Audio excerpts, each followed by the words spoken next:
9:59 এবং ঈদ তো প্রায় চলে আসলো এবং শুনতে পাচ্ছি যে রাস্তায় অনেকে অনেক সময় ধরে দেশের বাড়ি যাচ্ছেন, অনেকে ঢাকা ছাড়তে শুরু করেছেন।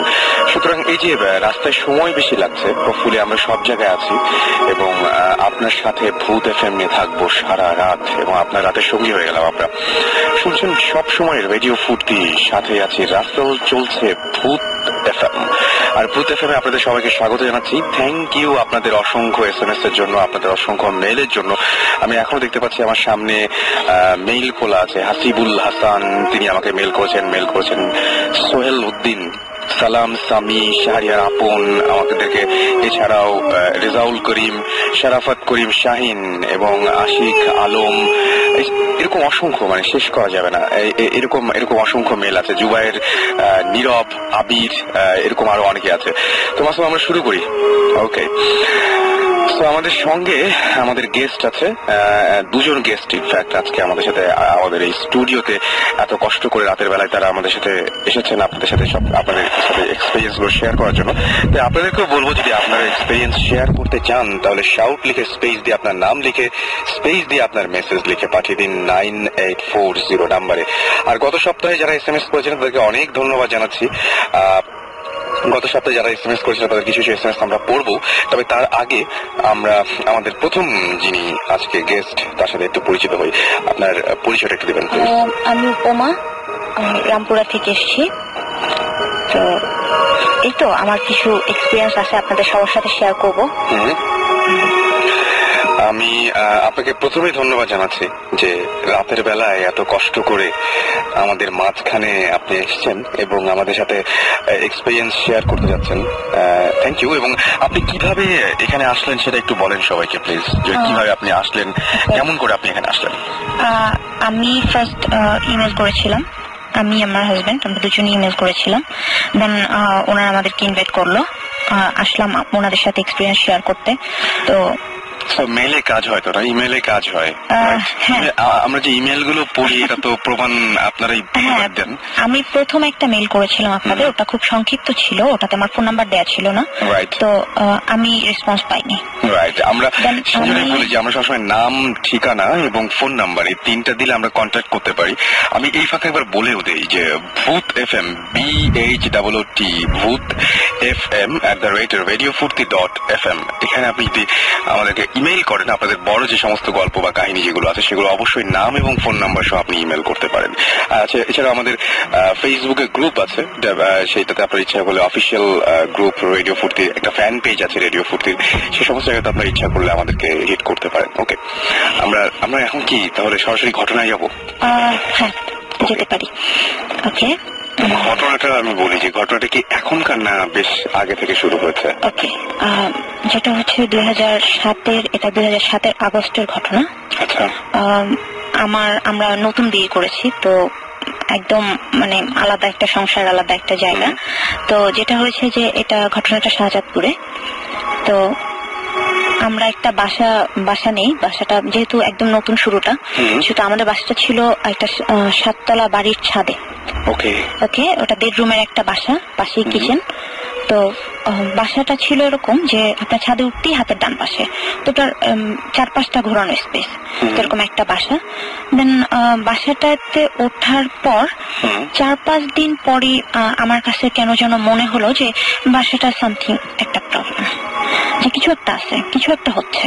ওকে, তো ফার্স্ট যেটা হলো, একদম শুরুর দিকে এরকম 4-5 দিন পর হঠাৎ মনে হতো রাতের বেলা যে শব্দ হচ্ছে, কোন একটা সাউন্ড হচ্ছে। তো শব্দটা একদম মানে কখনো কখনো খুব জোরে, কখনো কখনো আস্তে, আবার কখনো কখনো মনে হতো যে ছাদে হচ্ছে, কখনো মনে হতো নিচে হচ্ছে। তো একটা পর্যায়ে ওটা অতটা গুরুত্ব দেইনি, যে হতেই পারে, এরকম হতেই পারে।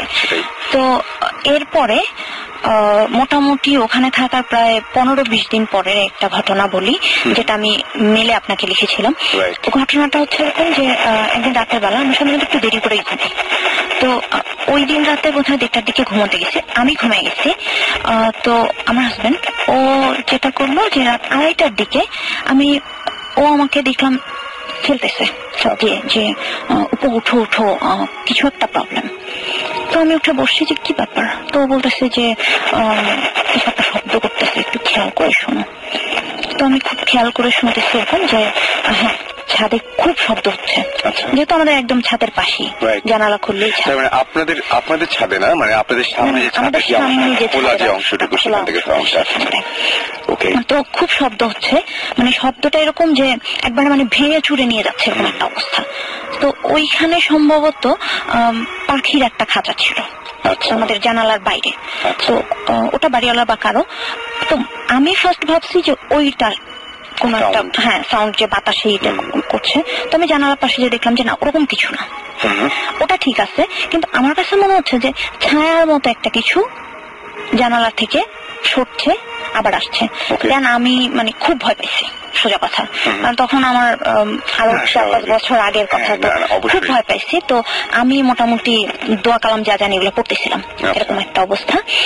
তো এরপরে যেটা হলো যে আমি মোটামুটি আমরা দুজনই সারাটা রাত এই মানে বিভৎস সব শব্দ, মনে হচ্ছে যেন একদম মানে বাড়ি ঘর উড়াই নিয়ে যাচ্ছে এরকম একটা অবস্থা। তো এরপরে যখন ফজরের আজানের কিছুক্ষণ পরে, তো আমরা পাশাপাশি একজন ভাবি ছিল, আমি ভাবিকে ফোন করলাম, ফোন করে বললাম যে ভাবি বের হইয়েন না, এখানে একটা প্রবলেম হচ্ছে। তো ভাবি বললো যে আমিও শুনতেছি, আপনারাও বের হইয়েন না, আমি তো খুব ভয় পাইতেছি। তো আমি বললাম যে ঠিক আছে, আপনি জাস্ট বের হইয়েন না।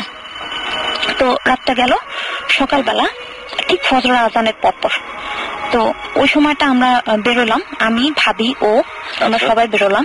তো বেরোই যেটা দেখতেছি যে ছাদের মধ্যে মনে হচ্ছে যে কোনো একটা কিছু, মানে কোনো কিছু একটা কাটলে, মুরগি বা কোনো কিছু কাটলে যেরকম ছিটানো রক্ত থাকে না, এরকম ছিটানো রক্ত পুরা ছাদের মধ্যে। আর পিছনের দিকে একটা জায়গা, তো ওই জায়গাটায় মানে আমার আমি আপনাকে দেখে বুঝতে পারছি যে কেমন লাগছে, মনে পড়ে আমার আসলে ওরকম লাগছে। যে তারপর আমি ওই পিছনের দিকটা, ওকে আমি বললাম যে এখানে যেহেতু এরকম অবস্থা, তো আমার মনে হয় পিছনের দিকটা যাওয়া উচিত। আর একটা কথা আগেই বলি, যেটা হলো যে ওই ছাদে বাড়িওয়ালা সম্পূর্ণ নিষেধ ছিল, কেউ উঠতে পারবে না, মানে ছাদে যেতে পারবে না, মানে পেছন সামনে ছাদে কেউ যেতে পারবে না, শুধু আমরা থাকি, একমাত্র আমরা যাব, বিকজ আমাদের কাপড় নাড়তে অনেক ধরনের প্রয়োজন থাকে, আমরাই যেতে পারবো, অন্য কেউ না। তো যেটা হলো যে ওকে আমি বললাম, বলার পর ও ওই ঠিক পিছনের দিকটায় গেল। তো পিছনের দিকটায় যে ও ডাকছে, ডাকার পরে আমি যে দেখলাম যে মনে হয় যে 4-5 বছরের একটা বাচ্চা, সে হেঁটে গেছে, বাট এক পায়ে। 4-5 বছরের একটা বাচ্চা হেঁটে গেছে, এক পায়ে, মানে পায়ের ছাপটা এরকম যে একটা মানুষ হেঁটে গেছে, এবং তার পায়ের ছাপটা খুব ছোট ছোট, দেখে মনে হয় যে 4-5 বছরের কোনো বাচ্চা।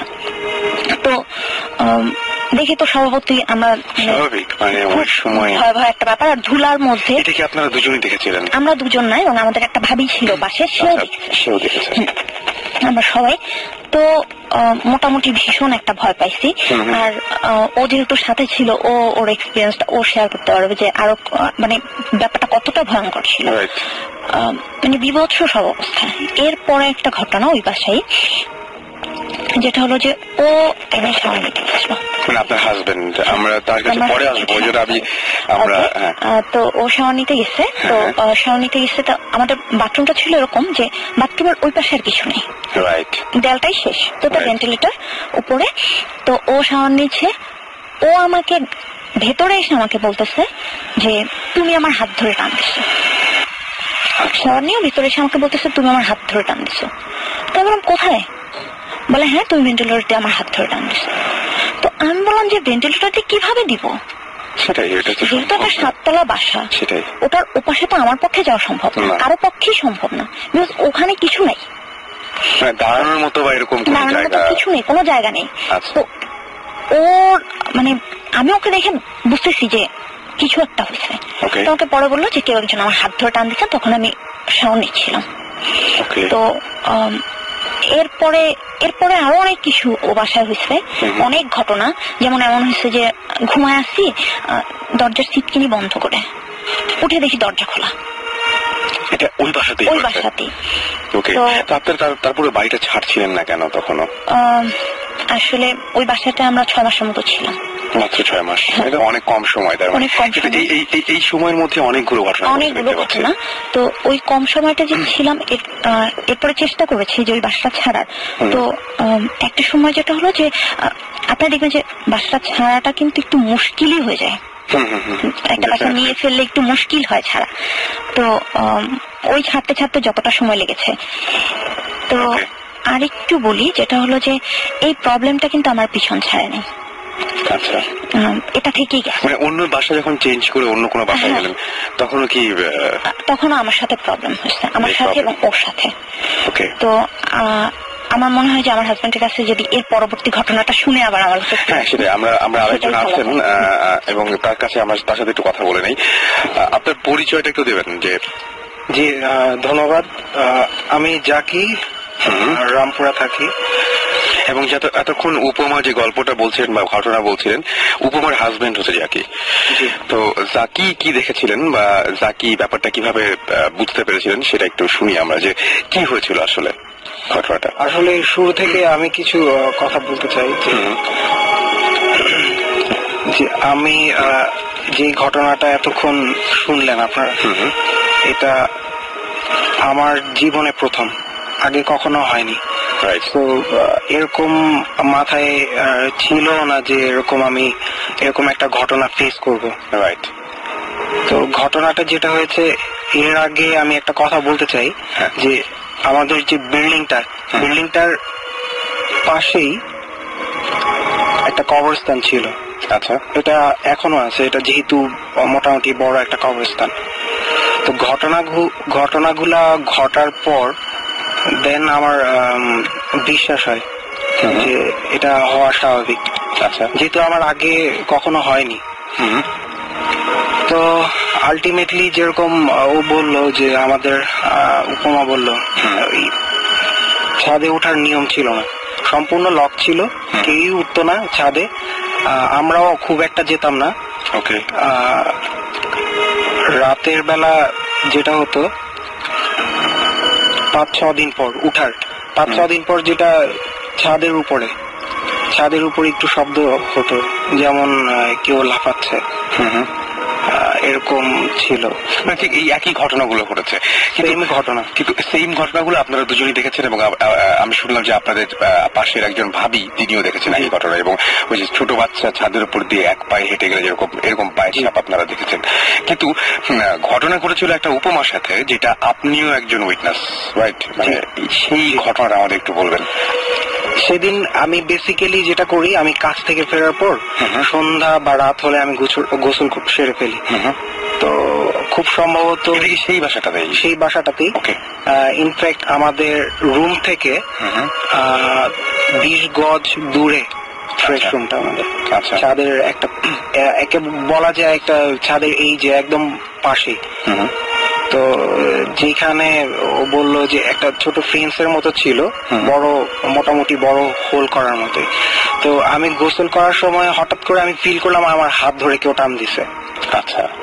ইনফ্যাক্ট আমাদের যে শাওয়ারটার উপরেই ফেন্সটা ছিল, মোটামুটি বড়।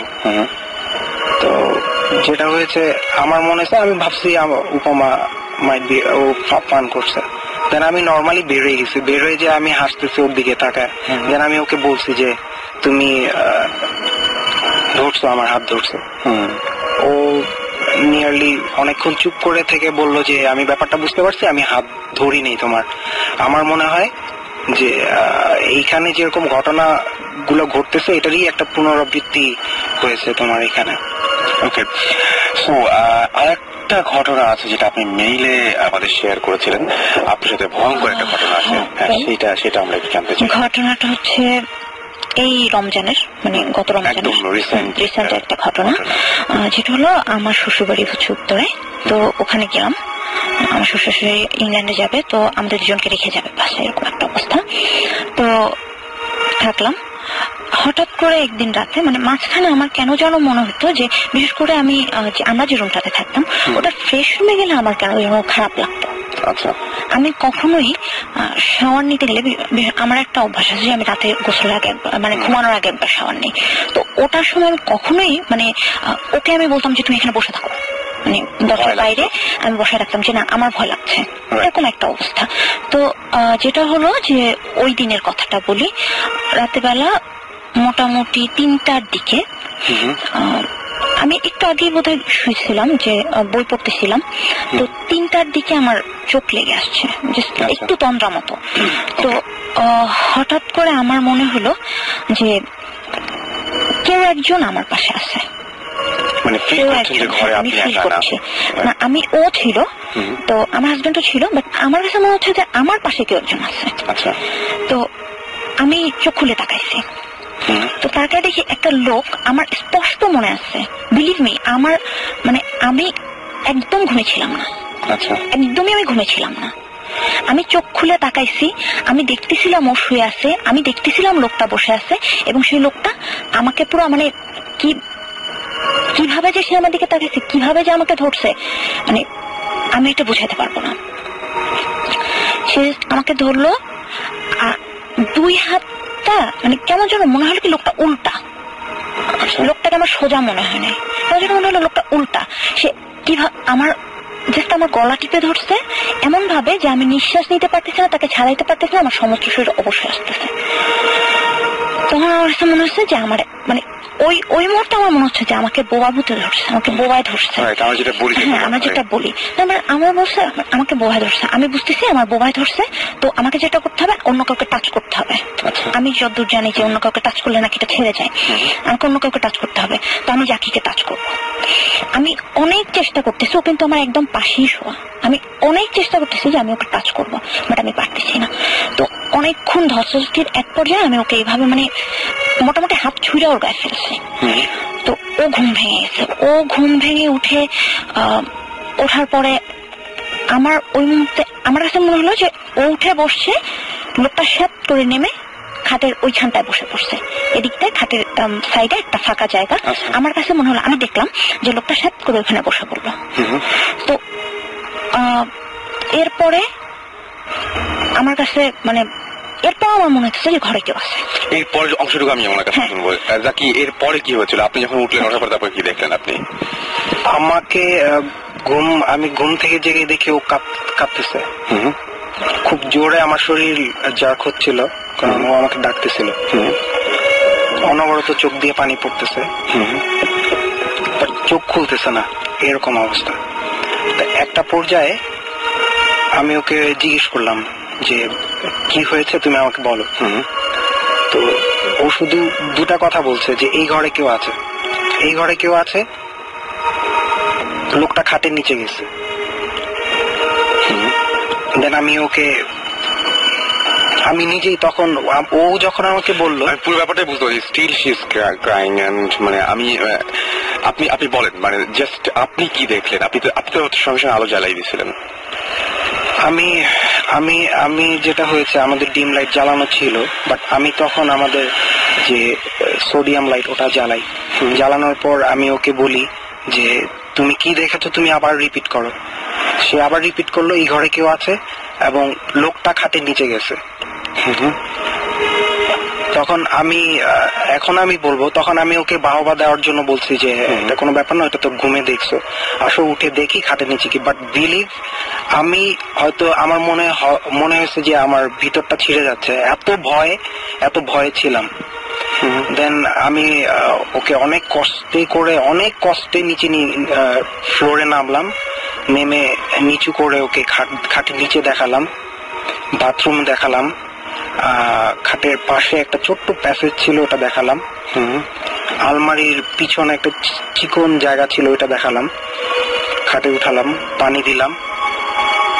শি ওয়াজ স্টিল ক্রাইং, কাঁদতেছিল। আর কিছুক্ষণ পর সে বলল যে আমার প্রচন্ড মাথা ব্যথা ধরছে, আমার গলা জ্বলতেছে, আমার বুক ভারী হয়ে গেছে। আচ্ছা, আমি ওকে পানি দিলাম, মাথায় পানি দিলাম। দেন ও গলা যখন হাত দিয়ে ধরতেছে, দেন আমি ওর গলার দিকে তাকালাম। কয়েকটা আমি রেড সার্কেল দেখলাম, যেমন আমি যদি কাউকে গলায় দড়ি দিয়ে 4-5টা প্যাচ দিই, তো যদি ওটা যদি টাইট করা হয় নিশ্চয়ই দাগ বসবে লাল। ঠিক সেম দাগটা আমি নিজের চোখে, আমি নিজের হাত দিয়ে ধরে দেখছি। তাকে আমি বললাম, সেও বিশ্বাস করতেছিল না। সে মিররে তাকে দেখালাম, সেও দেখলো। দেন আমাদের কোনো ভাষা ছিল না, আমরা জাস্ট ফজরের আজান পর্যন্ত আমরা ওয়েট করেছি, কোনো কথাই বলতে পারিনি। ওকে, আমরা এটা আসলে এটার কোনো ধরনের কোনো এক্সপ্লেনেশনে যাব না। আমি একটা কথা বলি, সুমন ভাই আমার সাথে এসেছেন এবং আরেকজন আমাদের মাঝে এসেছেন, তার কথা আমরা একটু পরে বলবো। কিন্তু সুমন ভাইকে আমি বলছি যে সুমন ভাই একটা ঘটনা, সেটা হচ্ছে যে উনি মেইনলি আমাকে ফোন করে ঠিক এইভাবেই প্রচন্ড আপসেট হয়ে গেছেন এবং উনি বলছেন যে মানে এটা এক্সপিরিয়েন্সটা শেয়ার করাটা ব্যাপার না, জাস্ট উনি আপনার সাথে কথা বলতে চান এবং এই ব্যাপারটা এত বেশি ভয় পেয়েছিলেন যে কোনো একটা যদি সমাধান বা কিছু একটা যদি তাকে বলা যায়। তো এটা আমরা মনে হয় পরে আপনি দেখলেন যে কি অবস্থা। অবশ্যই, অ্যাকচুয়ালি আমি রাসেল তো দেখলেই, আমি একটু আগে ঢুকেছি, পুরো ঘটনা শুনতে পারিনি। সো ডেফিনেটলি পরে আমি এটা আমরা শুনবো। বাট আমি একটা জিনিস ক্লিয়ার করি, সবার কাছেই ক্লিয়ার করি, সেটা হচ্ছে যে ভৌতিক টিভি শোর প্ল্যানিং করার পর থেকে, ট্রেলার আউট বের হওয়ার পরে, তারপরে ভূত FM যখন শুরু হলো, অনেকেই আমার কাছে এই ধরনের প্রবলেমগুলো আমাকে বলছে এবং তারা এক্সপেক্ট করছে যে আমি কোনো সলিউশন দিব। আমি কিন্তু কোনো সলিউশন দেওয়ার মতো মানুষ না অ্যাকচুয়ালি। আমি এই জিনিসে আমাদের ইন্টারেস্ট আছে, আমরা এগুলো নিয়ে অনেক ঘাটাঘাটি করি, আমাদের নিজেদের আমরা নিজেরা কিছু লজিক্যাল এক্সপ্লেনেশন দেওয়ার চেষ্টা করি, কিছু জিনিসপত্র আনএক্সপ্লেইনড রয়ে যায়। এবং লাস্ট এই 3-4 বছরের এক্সপিরিয়েন্স থেকে আমরা কিছু জিনিস বলার চেষ্টা করি বা বোঝানোর চেষ্টা করি, জিনিসটা হয়তো বা এরকম, এটা এরকম করলে হয়তো বা ঠিক হবে বা ঠিক হবে না বা এরকম। সো আমাদের সাধ্যের মধ্যে যতটুকু বলার অতটুকুই আমরা বলতে পারবো। আমি অ্যাকচুয়ালি পুরো ঘটনাটাও এখনো জানি না, বাট এখন পর্যন্ত আমি যতটুকু ঘটনা শুনেছি আমার কাছে খুবই ইন্টারেস্টিং একটা ব্যাপার মনে হচ্ছে। সো আজকে যদি তুমি যদি নাও বলতা, আমি ওনাদের সাথে আবার কথা বলতাম এই ব্যাপারটা নিয়ে। আমার কাছে খুব ইন্টারেস্টিং লাগছে ব্যাপারটা, এবং এই ধরনের সিমিলার ঘটনা আমি আগে থেকে শুনেছি, যে কারণে আমার কাছে খুব ইন্টারেস্টিং লাগছে। মানে এটা আনকমন কিছু না যে জিনিসটা দেখছি। আমি আমার জাস্ট দু একটা কোশ্চেন আছে যেগুলো আমি আপনার শেয়ার করতে চাচ্ছি। সেটা হচ্ছে যে যেমন ডাকটা, এটা 15 মিনিটস পরে কি ছিল? এটা এর 3 দিন পর পর্যন্ত ছিল। 3 দিন পর্যন্ত ছিল? জি। ইনফ্যাক্ট আমার যে বড় বোন, তাকে আমি বলেছি, শুধু একটা মানুষকে আমি শেয়ার করেছি, এন্ড দেন আজকে হয়তো লাখ মানুষ, হাজার মানুষ। বুঝতে পারছি। আরেকটা কোশ্চেন হচ্ছে যে জিনিসটা কোন টাইমে হয়েছিল, আপনার কি মনে আছে? আপনাদের টাইমটা অ্যাপ্রক্সিমেট একটা? এটা ঠিক সেহরির 1.5 ঘন্টা বা বুঝতে পারছি, 3টা। রাইট, ওকে। আচ্ছা, আপনাকে আমি একটা কোশ্চেন জিজ্ঞেস করি। আপনি যে মানুষটাকে দেখেছিলেন, তার চুল কি কার্লি ছিল না প্লেন ছিল, আপনার কি মনে আছে? না, এটা মনে নেই, তবে লোকটার বেশ বড় দুটো চোখ, বেশ বড় দুটো চোখ, লালচে টাইপের, এবং লোকটা আমার দিকে তাকাই ছিল এবং সে হাসতেছিল। আমার এটা স্পষ্ট মনে আছে, এবং এই লোকটাকে আমি প্রথম না, এর আগে অনেকবার দেখেছি। অনেকবার দেখেছেন কি এরকম সিচুয়েশনে? এরকম সিচুয়েশনে, এবং আমি অনেকবার মানে মোটামুটি অনেকবার। আমি মনে হয় 2 মিনিট পরে কথা বলি। ওকে, না আপনার ইনফ্যাক্ট এটা নিয়ে আর কথা বলতে হবে না, পরে আমি আপনার সাথে আবার এটা নিয়ে। হ্যাঁ, আর রাসেলের কাছে আমাদের সাথে কন্ট্যাক্ট করার উপায় রাসেল খুব ভালো, সেটাই আমাদের সাথে ডেফিনেটলি কন্ট্যাক্ট করতেছে। আমি নিজে ইন্টারেস্টেড ব্যাপারটা নিয়ে আরো ডিটেল শোনার জন্য। সো আজকে ভূত প্রেমের পরে কোনো একটা দিন আমি জাস্ট আপনার সাথে একটু বসতে চাই, যদি আপনাদের কোনো অসুবিধা না থাকে। আপনারা যদি চান বসতে, তাহলে বসে আমি জাস্ট পুরো জিনিসটা আবার আমি একটু ডিটেল শুনতে চাই আর কি। আজকে তো আমার টিমের আরো 2জন, সাকিব, জিবরান, কেউ আসতে পারে না, দুজনই প্রচন্ড বিজি। ইনফ্যাক্ট আমিও শিওর ছিলাম না আমি আসতে পারবো কিনা। আমি নিজেও শিওর ছিলাম যে আপনি আসতে পারবেন। 9:30টার সময় চিটাং থেকে ঢাকা এসেছি। হ্যাঁ, আমি সেটা জানি, এই জন্য ভালো যে আপনি চিটাংয়ে যাচ্ছেন এটা জানি, কিন্তু এত তাড়াতাড়ি চলে আসবে এবং জয়েন করবে, এটা 4 ঘন্টা লাগছে। মানে রাস্তার অবস্থা আমরা অন্য কাহিনী। আমরা এর মাঝখানে শুধুমাত্র জাস্ট একটা গান শুনবো এবং গানটা শোনার পরে বলবো যে গেস্টটাকে আমরা, যার যিনি আসবেন রিলেশন আছে, ডেফিনেটলি তাকে বাংলাদেশের মোস্ট অফ দ্য চেনে, আমার কোনো সন্দেহ নেই এই ব্যাপারে। ভালো ফ্রেন্ড, এবং তার কিছু এক্সপিরিয়েন্স আছে শেয়ার করবে সে। এক্স্যাক্টলি। তো তিনি আমাদের সাথে স্টুডিওতে আছেন এবং তাকে থ্যাঙ্কস জানাবো। তিনি অবশ্য ওয়েলকাম বলতে পারবেন আপনাদেরকে, মাইক্রোফোন নাই তার কাছে। হ্যাঁ, সেটা গান গেয়ে গিয়ে কিছু একটা বলে দিক। মানে এই অনেক গান আছে, তাই না? বন্ধু, তারপরে কোনটা যে কোনো একটা কিছু বাজালে হয় আমার মনে হয়। নুপুর একটা গান ছিল না বন্ধুটা আচ্ছা আচ্ছা নুপুর নিয়ে একটা ছিল ইনফ্যাক্ট তাহলে নুপুর নিয়ে কি পরে শুনবো? বন্ধু চলে এসছে আমাদের কাছে। ওকে আমরা একটা বন্ধু গানটা শুনে আসি। ইন দ্য মিন টাইম কোন আমাদের SMS লিখে ফেলুন SHOUT শাউট স্পেস আপনার নাম স্পেস আপনার মেসেজ পাঠিয়ে 9840 নাম্বারে। শুনে আসবো বন্ধু।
শুনছেন সবসময় রেডিও ফুর্তি, সাথে আছি রাসেল এবং আমাদের সাথে রয়েছেন আমাদের গেস্ট, এখনো নাম বলছি না, তার কাছ থেকে শুনবো আমরা। তার আগে আমরা বলি যে আমরা যে জায়গায় ছিলাম ঘটনার, সেই ঘটনার মধ্যে কিছু কিছু জায়গা যেমন হচ্ছে আমাকে স্বাধীন লিখেছেন। আচ্ছা স্বাধীনের SMS টা আগে পড়ে ফেলি। স্বাধীন কিভাবে আমাদের সাথে কন্ট্যাক্ট করবে সেটা জানতে চেয়েছেন। আমি তো বললাম যে শাউট লিখে স্পেস দিয়ে আপনার নাম লিখে যেভাবে আপনি SMS করেছেন আর কি, আপনার SMS টা লিখে পাঠিয়ে পাবেন 9840 নাম্বারে। এছাড়াও ভূত FM @radiofurti.fm এই জায়গাতে আপনারা ইচ্ছা করলে আমাদেরকে ইমেইল করে গল্প জানিয়ে দিতে পারেন, আপনার ঘটনা যেটা আছে সেটা জানাতে পারেন। যেমন আমি এই মুহূর্তেই একটা ঘটনা আপনাদের সাথে শেয়ার করতে চাই এবং তিনি লিখেছেন, hi I am Casper Nissan from Dhaka, but আমার দাদুর বাসা চাঁপাইনবাবগঞ্জ এবং সেখানে তার দাদু যে বাড়িটা তৈরি করেছিল সেই বাড়িটা তৈরি করার আগে সেই জায়গায় একটা কালী পূজার মন্দির ছিল এবং সেই মন্দিরে হিন্দুরা পাঠা বল দিত।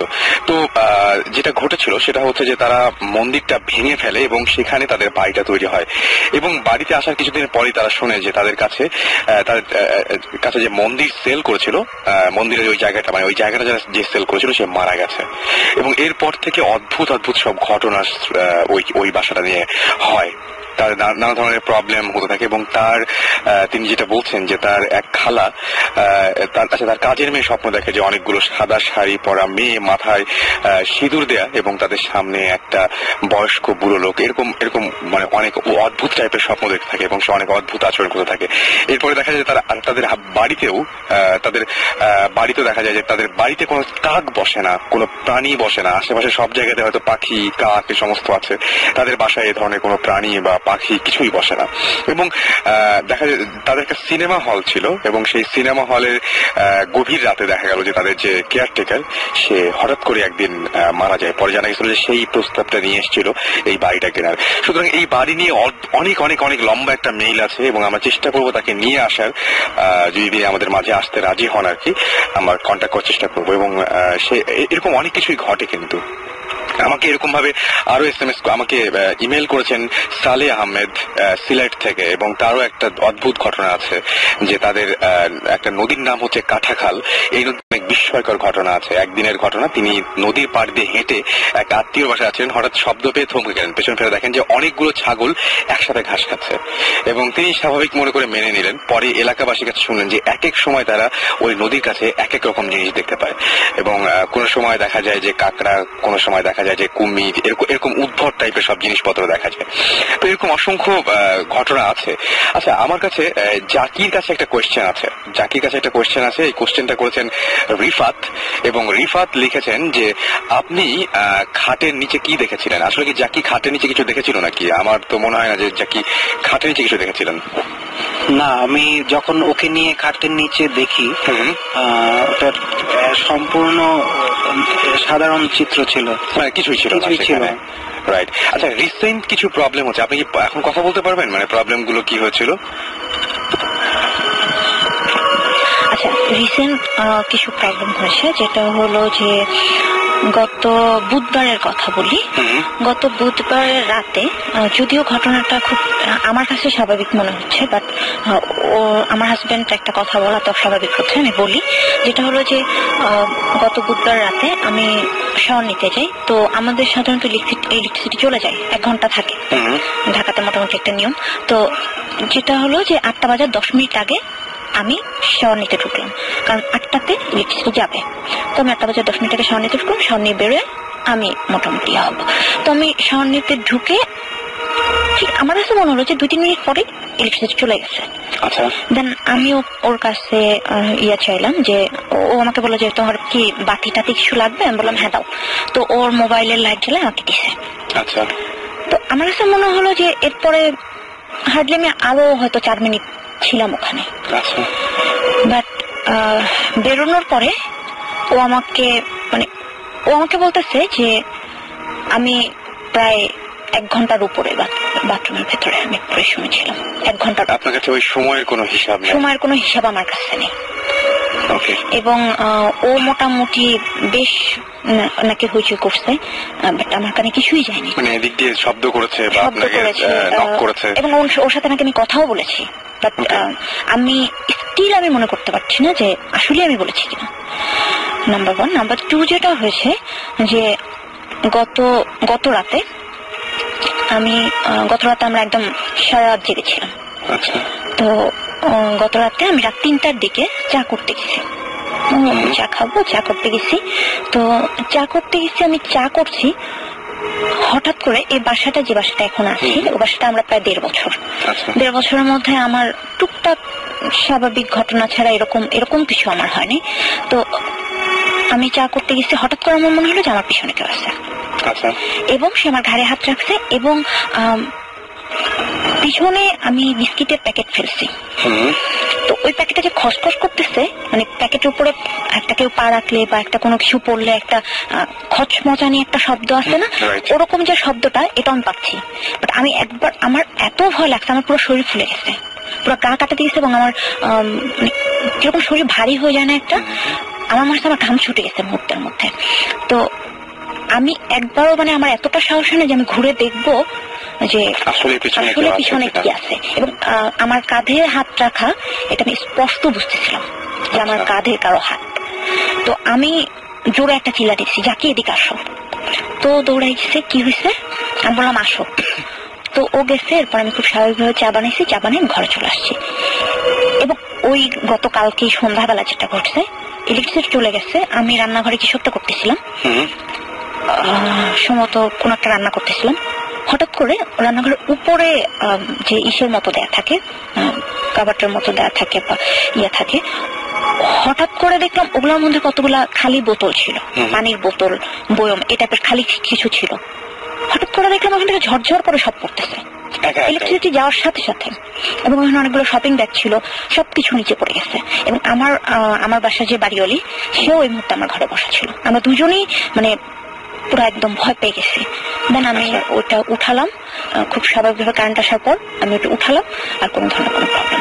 আচ্ছা, খুব একটা অদ্ভুত ব্যাপার, খুবই অদ্ভুত ব্যাপার যে আপনার এই প্রবলেম গুলো আছে। আমি এর আগেও একজনের সাথে কথা বলেছিলাম, যিনি কিনা যে তান্ত্রিক টাইপের, অথচ আপনি প্রচুর ব্ল্যাক পরেন, আপনার টিপ ব্ল্যাক, আপনার ড্রেসের মধ্যে অনেক ব্ল্যাক আছে। আপনি কি ব্ল্যাক কি খুব বেশি পরেন? হ্যাঁ, আমি ব্ল্যাক খুব বেশি পরি, এবং আমার যদি 10টা ড্রেস আমার থাকে, তার মধ্যে 9টাই হচ্ছে ব্ল্যাক। এক্স্যাক্টলি, আমি এটা সন্দেহ করেছিলাম, এবং এই জন্যই বলছি আপনি ব্ল্যাকটাকে অ্যাভয়েড করতে পারেন। ব্ল্যাক, এবং আমাকে একজন কি বলে, আমাকে একজন ওর খুব ক্লোজ একজন ফ্রেন্ড আছে, যে এগুলা নিয়ে একটু পড়াশোনা আছে। এক্স্যাক্টলি, আমি অনেকবার বলছি যে তুমি ব্ল্যাকটা। এবং আপনার ব্ল্যাকের উপরে কি আকর্ষণ আছে?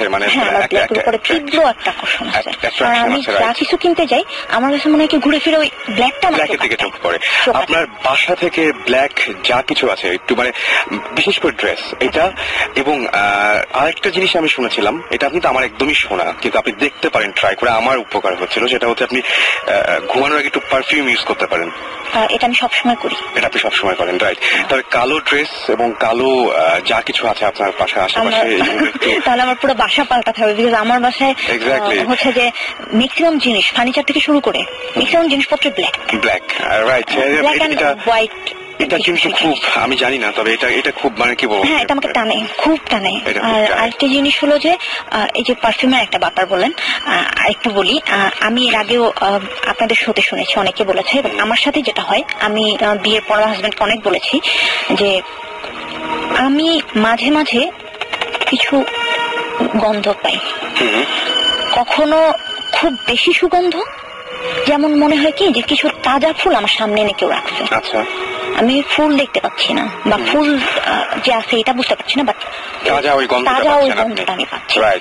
তো হঠাৎ করে মানে, আর এমন সব জায়গায় যেখানে তাজা ফুলের প্রশ্নই ওঠে না, লাইক আমি এখানে বসে আছি, এখানে তাজা ফুলের গন্ধ পাচ্ছি। খারাপ যে গন্ধটা সেটা কিরকম পান? খারাপ গন্ধটা যেমন আজকে আপনাদের সিঁড়ি থেকে আমি যখন উঠতেছি, তখন আমার কাছে মনে হচ্ছে কি যে কেউ পলিথিন অথবা তার পরাচ্ছে।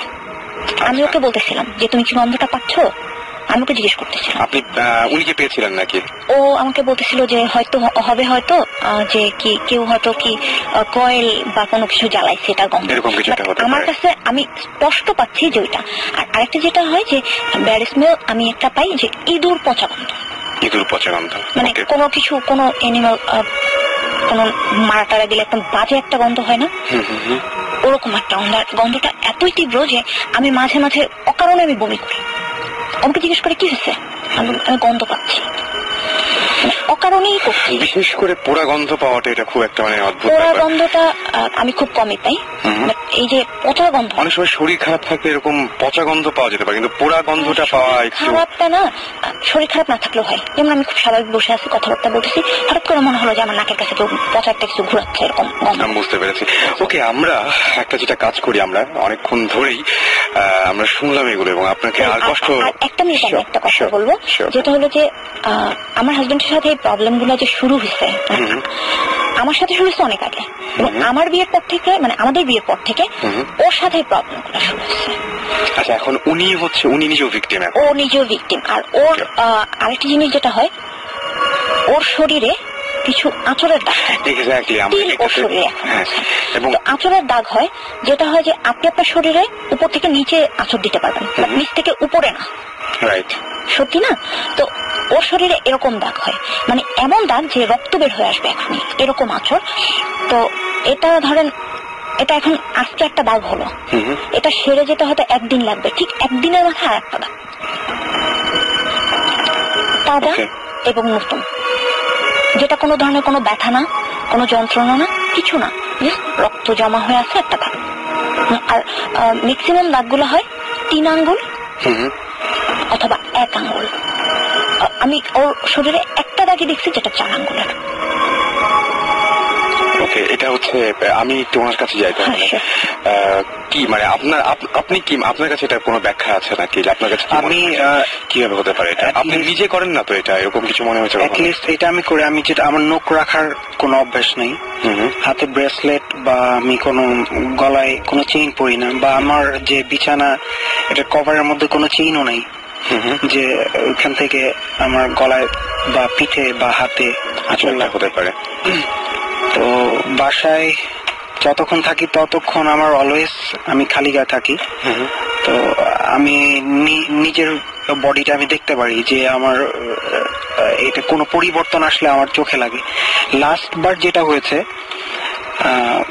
আমার ঠিক ডান পাশের এইখানে, এটা হয়তো এই স্ক্র্যাচটা আমার চলে গেছে, ঠিক এটা সারতে না সারতে আমার ঠিক বাম হাতের ঠিক এই, আপনি যেটা দেখেন আন্ডারআর্মের কাছাকাছি, একদম ঠিক এখনো ওই দাগটা, আমি চাইলে আমি এখন দেখাতে পারবো, এখনো দাগটা আমার আছে। আমি ঘুম থেকে উঠছি, উঠার পর ও আমার দিকে তাকায় আছে, কি হয়েছে বলে যে তোমার হাতে দেখো, কোনো ব্লিডিং নাই, কোনো ব্যথা নাই, বাট আঁচড়। ওকে ওকে, আমরা আবারও এই প্রসঙ্গে ফিরে আসতে চাই। আপাতত আমরা বলি যে আমরা ব্রেকের আগে বলেছিলাম যে আমাদের সঙ্গে নতুন একজন আমাদের আজকে এখানে জয়েন করেছেন, এবং তার কাছ থেকে আমরা শুনতে চাই। আমার মনে হয় গলা শুনলে বুঝবে একটু। হ্যালো, সবাই কেমন আছেন?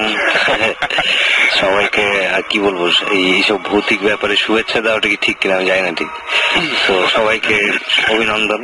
আপনাদের গল্প শুনলাম এবং খুব ইন্টারেস্টিং, আর আমিও এক্সপিরিয়েন্স করছি। আমার লাইফে খুব কম এক্সপিরিয়েন্স, বাট কিছুদিন আগে একটা এক্সপিরিয়েন্স হয়েছে আমার সঙ্গে। তবু ভাই তার আগে আমি একটা কথা বলি, মানে আমার এই সমস্ত ঘটনা জানলে বা যখনই মনে হয় যে এরকম কোন একটা ঘটনা ঘটলো, প্যারানর্মাল কোনো কিছু হলে আমি এখন যেটা বলি সব সময় সেটা বলি যে পৃথিবীটা কার তোমার না আমার বলে দাও। সেটা সেদিনও বলেছিলেন। একদম একদম সেটাই। এবং আপনার সাথে কথা হওয়ার পরে কিন্তু আমাদের মেইন ইনসিডেন্টটা হয়েছিল, সেইটাই আমরা আজকে শুনতে চাই। কিন্তু ওটা ভালো হয়েছে, কিন্তু মানে সবাই একটা এক্সপিরিয়েন্স করলো আর কি এরকম ধরনের কিছু। আমি একটু ওনাদের, আমি যেহেতু শুনেছি কিছু কোয়েশ্চেন করতে চাই। সেটা হচ্ছে গিয়ে মানে এই জিনিসটা আপনাদের কতদিন ধরে হচ্ছে, এটা মানে আনুমানিক কত বছর ধরে এই জিনিস? আমার সাথে আমি স্টিল 26, আমার 25 শেষ হবে, এটা হচ্ছে আপনার এই তো মার্চে। তো আমার মোটামুটি 12-13 বছর বয়স থেকে আমার সাথে এটা শুরু হয়েছে, এবং এটা শুরু হয়েছে আমার বাবার বাড়ি থেকে, আলটিমেটলি ওখান থেকেই শুরু হয়েছে। কেন শুরু হয়েছে এটা কি আমি বলবো? এটা কি বলা হয়েছে একবার? না, এটা বলা। আচ্ছা, তাহলে একটু বলুন। শুরুটা হয়েছে এই জন্য যে আমার বাবা একটা বাড়ি কিনেছে, তো ওটা কেনার পর থেকে আমরা বাড়িটা করার পর আমরা যখন ওই বাড়িতে উঠেছি, প্রত্যেকটা মানুষের সাথে, আমাদের বাড়িতে যতজন বাসিন্দা প্রত্যেকটা মানুষের সাথে এরকম হয়েছে, এবং প্রত্যেকটা মানুষই মানে মোটামুটি ইয়া হয়ে গেছে, যে মানে উতরাই গেছে ব্যাপারটা। বাট আমি ওই জায়গাটা আটকাই গেছি কেন জানো, আমি জানি না কেন। আর আমার বাবার বাসাটা হচ্ছে বরিশালে। বরিশালে? আমার নানা বাড়ি বরিশাল, তো মিলে গিয়েছে। আমি কি বলবো, এটা আমাদের ওই ফ্যামিলিটাকে একটা কঠিন পরীক্ষার মধ্যে দিয়ে যেতে হয়েছে, এবং স্টিল যেতে হচ্ছে। ওকে।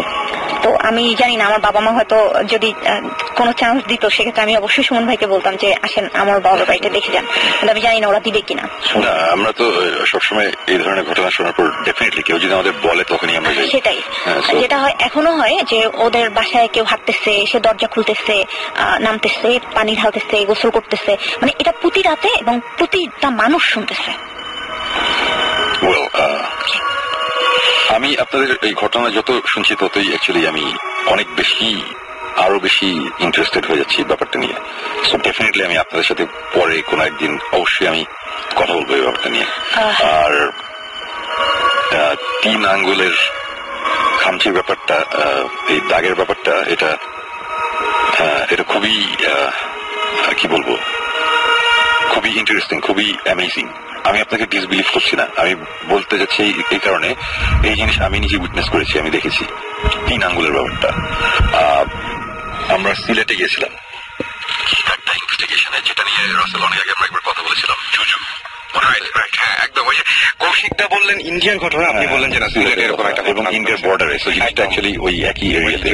সো ওইখানে আমরা 3 বার গিয়েছি 1 মাসের মধ্যে, এবং প্রতিবারই আমরা আমরা মোট 9 দিন ছিলাম। 3 দিন 3 রাত, তারপরে আবার একটা ব্রেক, আবার 3 রাত, আবার একটা ব্রেক, প্লাস 3 রাতের থার্ড ডেতে, মানে 9th ডেতে, 9th নাইট অ্যাকচুয়ালি কিছু ইনসিডেন্ট হয় আমাদের টিমেরই, যেটা আমরা হোপফুলি টিভিতে সবাই দেখবে। বাট তার আগে আমরা তেমন কিছুই পাচ্ছিলাম না ওখানে। বাট ওটার সবচেয়ে ইন্টারেস্টিং ব্যাপার যেটা ছিল সেটা হচ্ছে যে একটা রুমের, স্পেসিফিক একটা রুমের দরজার বাইরে সকালবেলা আমরা আঁচড়ের দাগ পেয়েছিলাম, এবং এটা হচ্ছে 3 আঙ্গুলের। এবং আমি জানি না আপনার দাগটা কিরকম, বাট ওটা হচ্ছে প্রচন্ড সূক্ষ্ম, মানে অ্যাজ ইফ শুয়ের মতন। একটা নখ গুলোকে যদি আমি চিকন করে অথবা শার্পনার দিয়ে যদি পেন্সিলের মতন শার্প করতে পারি, আলপিন দিয়ে যদি টানটা দেওয়া যায়, এরকম ব্যাপারটা অনেকটা ওরকম ছিল। এবং তারপরে পরে আমাদের কিছু ইনসিডেন্ট ওখানে হয়, যেটা আমি এখানে বলছি না, বিকজ আমাদের কিছু ব্যাপার আছে, রাসেল জানে, সবাই জানে যে আমরা সবকিছু এখনই রিভিল করতে পারছি না আমাদের টিভি শোয়ের কারণে। বাট আমাদের বেশ কিছু ইনসিডেন্ট হয়েছিল, হ্যাঁ, এবং এই 3 আঙ্গুলের ব্যাপারে আমাদের ইনসিডেন্ট আছে আর কি অনেক। সো এই কারণেই আমার কাছে আরো ইন্টারেস্টিং লাগছে যে আমরা এই লাস্ট 1.5 বছর ধরে অনেক জায়গায় ঘুরছি, অনেক কিছুর আমরা অনেক ঘটনা শুনেছি। যেমন এই গন্ধের ব্যাপারটা তো খুবই কমন। মাসখানেক আগে একজন আমার সাথে যোগাযোগ করেছিল, এবং সে বলেছিল যে তার পাশে এরকম এই সেম প্রবলেমটা হচ্ছে, এই গন্ধের ব্যাপারটা। এবং এর আগে আমরাও অনেক জায়গায় গিয়ে গন্ধ পেয়েছি, বাট আমি পার্সোনালি আমরা যেই গন্ধের যেই এক্সপেরিয়েন্সটা হয়েছে আমাদেরটা একটু উইয়ার্ড। এখনো পর্যন্ত আমরা বলে বুঝাতে পারিনি কাউকে গন্ধটা কিসের ছিল। আপনারা তো তাও ডিফাইন করতে পারছেন, আমরা এখনো পারছি না। আমি তবুকে বলেছি যে বাজে একটা গন্ধ, বাট গন্ধটা যে কিসের এটা বোঝা যাচ্ছে না, এটা ঠিক বলে বোঝাতে পারবো না। এবং আমাদের এক ক্লোজ এক ছোট ভাই, সে তার পুরান ঢাকায় বাসা ছিল, এখনো আছে। ইনফ্যাক্ট ওই বাসায় একদিন রাত্রেবেলা সে বসে মুভি দেখছিল, এবং মুভি দেখতে হঠাৎ তার মনে হলো কি যে তার ঠিক পেছনেই ডাইনিং টেবিলের ওইখানে কেউ একজন বসে আছে, এরকম একটা কিছু। তার একটা ফিলিং হয় যে এরকম কেউ একজন আছে, এবং তারপর তার তখন ভয় লাগা শুরু করলো। সে ভয়ে সে ঘাড় ঘোরাচ্ছে না, সে মুভিটা দেখছে না, মানে মুভিটা একদমই এনজয় করছে না, সে জাস্ট টিভি স্ক্রিনের দিকে তাকিয়ে আছে, যে সে মাথা পর্যন্ত ঘোরাচ্ছে না। ঠিক তখন তার মনে হলো কি যে তার পিছন দিকে মানে জিনিসটা কাছে আসছে, এবং তার সোফারই একটা কর্নারে কেউ একজন এসে বসেছে, এবং সে তখন একটা গন্ধ পায়, এবং গন্ধটা পাওয়ার পর সে বাম দিকে তাকায়ও না, সে দৌড়ে তার রুমে চলে যায়, এবং টিভি অন করা, ডিভিডি প্লেয়ার অন করা অবস্থাতে সে তার রুমে দরজাটা লাগিয়ে দেয়। সো এই ধরনের ঘটনা আমি আরো শুনেছি, এবং আমি এই ঘটনাটা এই কারণে বললাম বিকজ যে আমাকে বলেছে তাকে আমার অ্যাকচুয়ালি ট্রাস্ট না করার কোনো কারণ নেই। তার কোনো কারণ ছিল না আমাকে এটা নিয়ে একটা মিথ্যা কথা বলাটা ছিল। এই ঘটনাটা আমি অনেক আগে শুনেছি, এবং তখন এই ভূত স্টার প্ল্যানও হয় নাই, ভূত এফএমও শুরু হয়নি, নট দ্যাট যে সে একটা জুসি স্টোরি আমাকে দিবে আমি এটা এখানে এসে বলবো বা টিভি দেখবো, এরকম কোনো ব্যাপারও ছিল না। সো এইটাই বলছি যে আপনাদের কাছ থেকে আমি যে ঘটনাগুলো শুনছি সব কিছুর সাথে আমি কোনো না কোনো একটা ঘটনার মিল খুঁজে পাচ্ছি, এবং যেই কারণে যতবার একটা করে কথা বলছেন তত আমার কাছে আরো ইন্টারেস্টিং লাগছে যে অ্যাকচুয়ালি হোয়াটস গোয়িং অন। এবং এই আচর বা এই শরীরের স্কার এই টাইপের আমি অ্যাকচুয়ালি কোইন্সিডেন্সে খুব একটা বিশ্বাস করি না, এটা আমার ফ্রেন্ডরা জানে। আমি সবসময় বলি coincidence, there is no such thing as coincidence বা কিছু, সবকিছুরই কোনো একটা রিজন থাকে, কোনো একটা কারণে হয়, রিয়াকশন বা অ্যাকশন যেটাই বলি। এই যে আজকেও উনারা আসলে আমি কিন্তু জানতাম না যে আপনারা আসবেন। ইনফ্যাক্ট এখনো পর্যন্ত আমি কিন্তু আপনাদের নামও জানি না, ফ্রেন্ডলি স্পিকিং। আপনার সাথে আমার ফর্মালি পরিচয় হয়নি, আমি এসে দেখছি আপনারা এখানে আছেন, আপনারা ডাক নিয়ে আলাপ করছেন, এবং আজকে আমি আর তপু যখন আচ্ছা আপনার নামটা আমি শুনিনি। আচ্ছা, আমি উপমা। আচ্ছা, আর আপনার নাম? আর আমি হচ্ছি জাকি, আমরা হাজব্যান্ড ওয়াইফ। আচ্ছা, হ্যাঁ, ওটা বোঝা গেছে ভালো শুনে। এবং মজার ব্যাপার হচ্ছে যে এই কিছুক্ষণ আগে আসার আগে তপুকে বললাম যে তপু চলো তুমি জাস্ট এই শ্রীপুরের লাস্ট উইকে যে কাহিনীটা ঘটেছে, তুমি যা এক্সপিরিয়েন্স করছো ওইটা বললেই হবে। এবং ওই ঘটনার মধ্যে একটা এইরকম স্কারের একটা ব্যাপার আছে। সো খুবই ইন্টারেস্টিং। মানে আজকে আসার সময় তপু বলছিল যে আমি এই ঘটনাটা বলবো, আমার মাঝে ঠিক আছে, এবং আসার পরে আবার এখানে শুনছি এই ধরনের ঘটনা।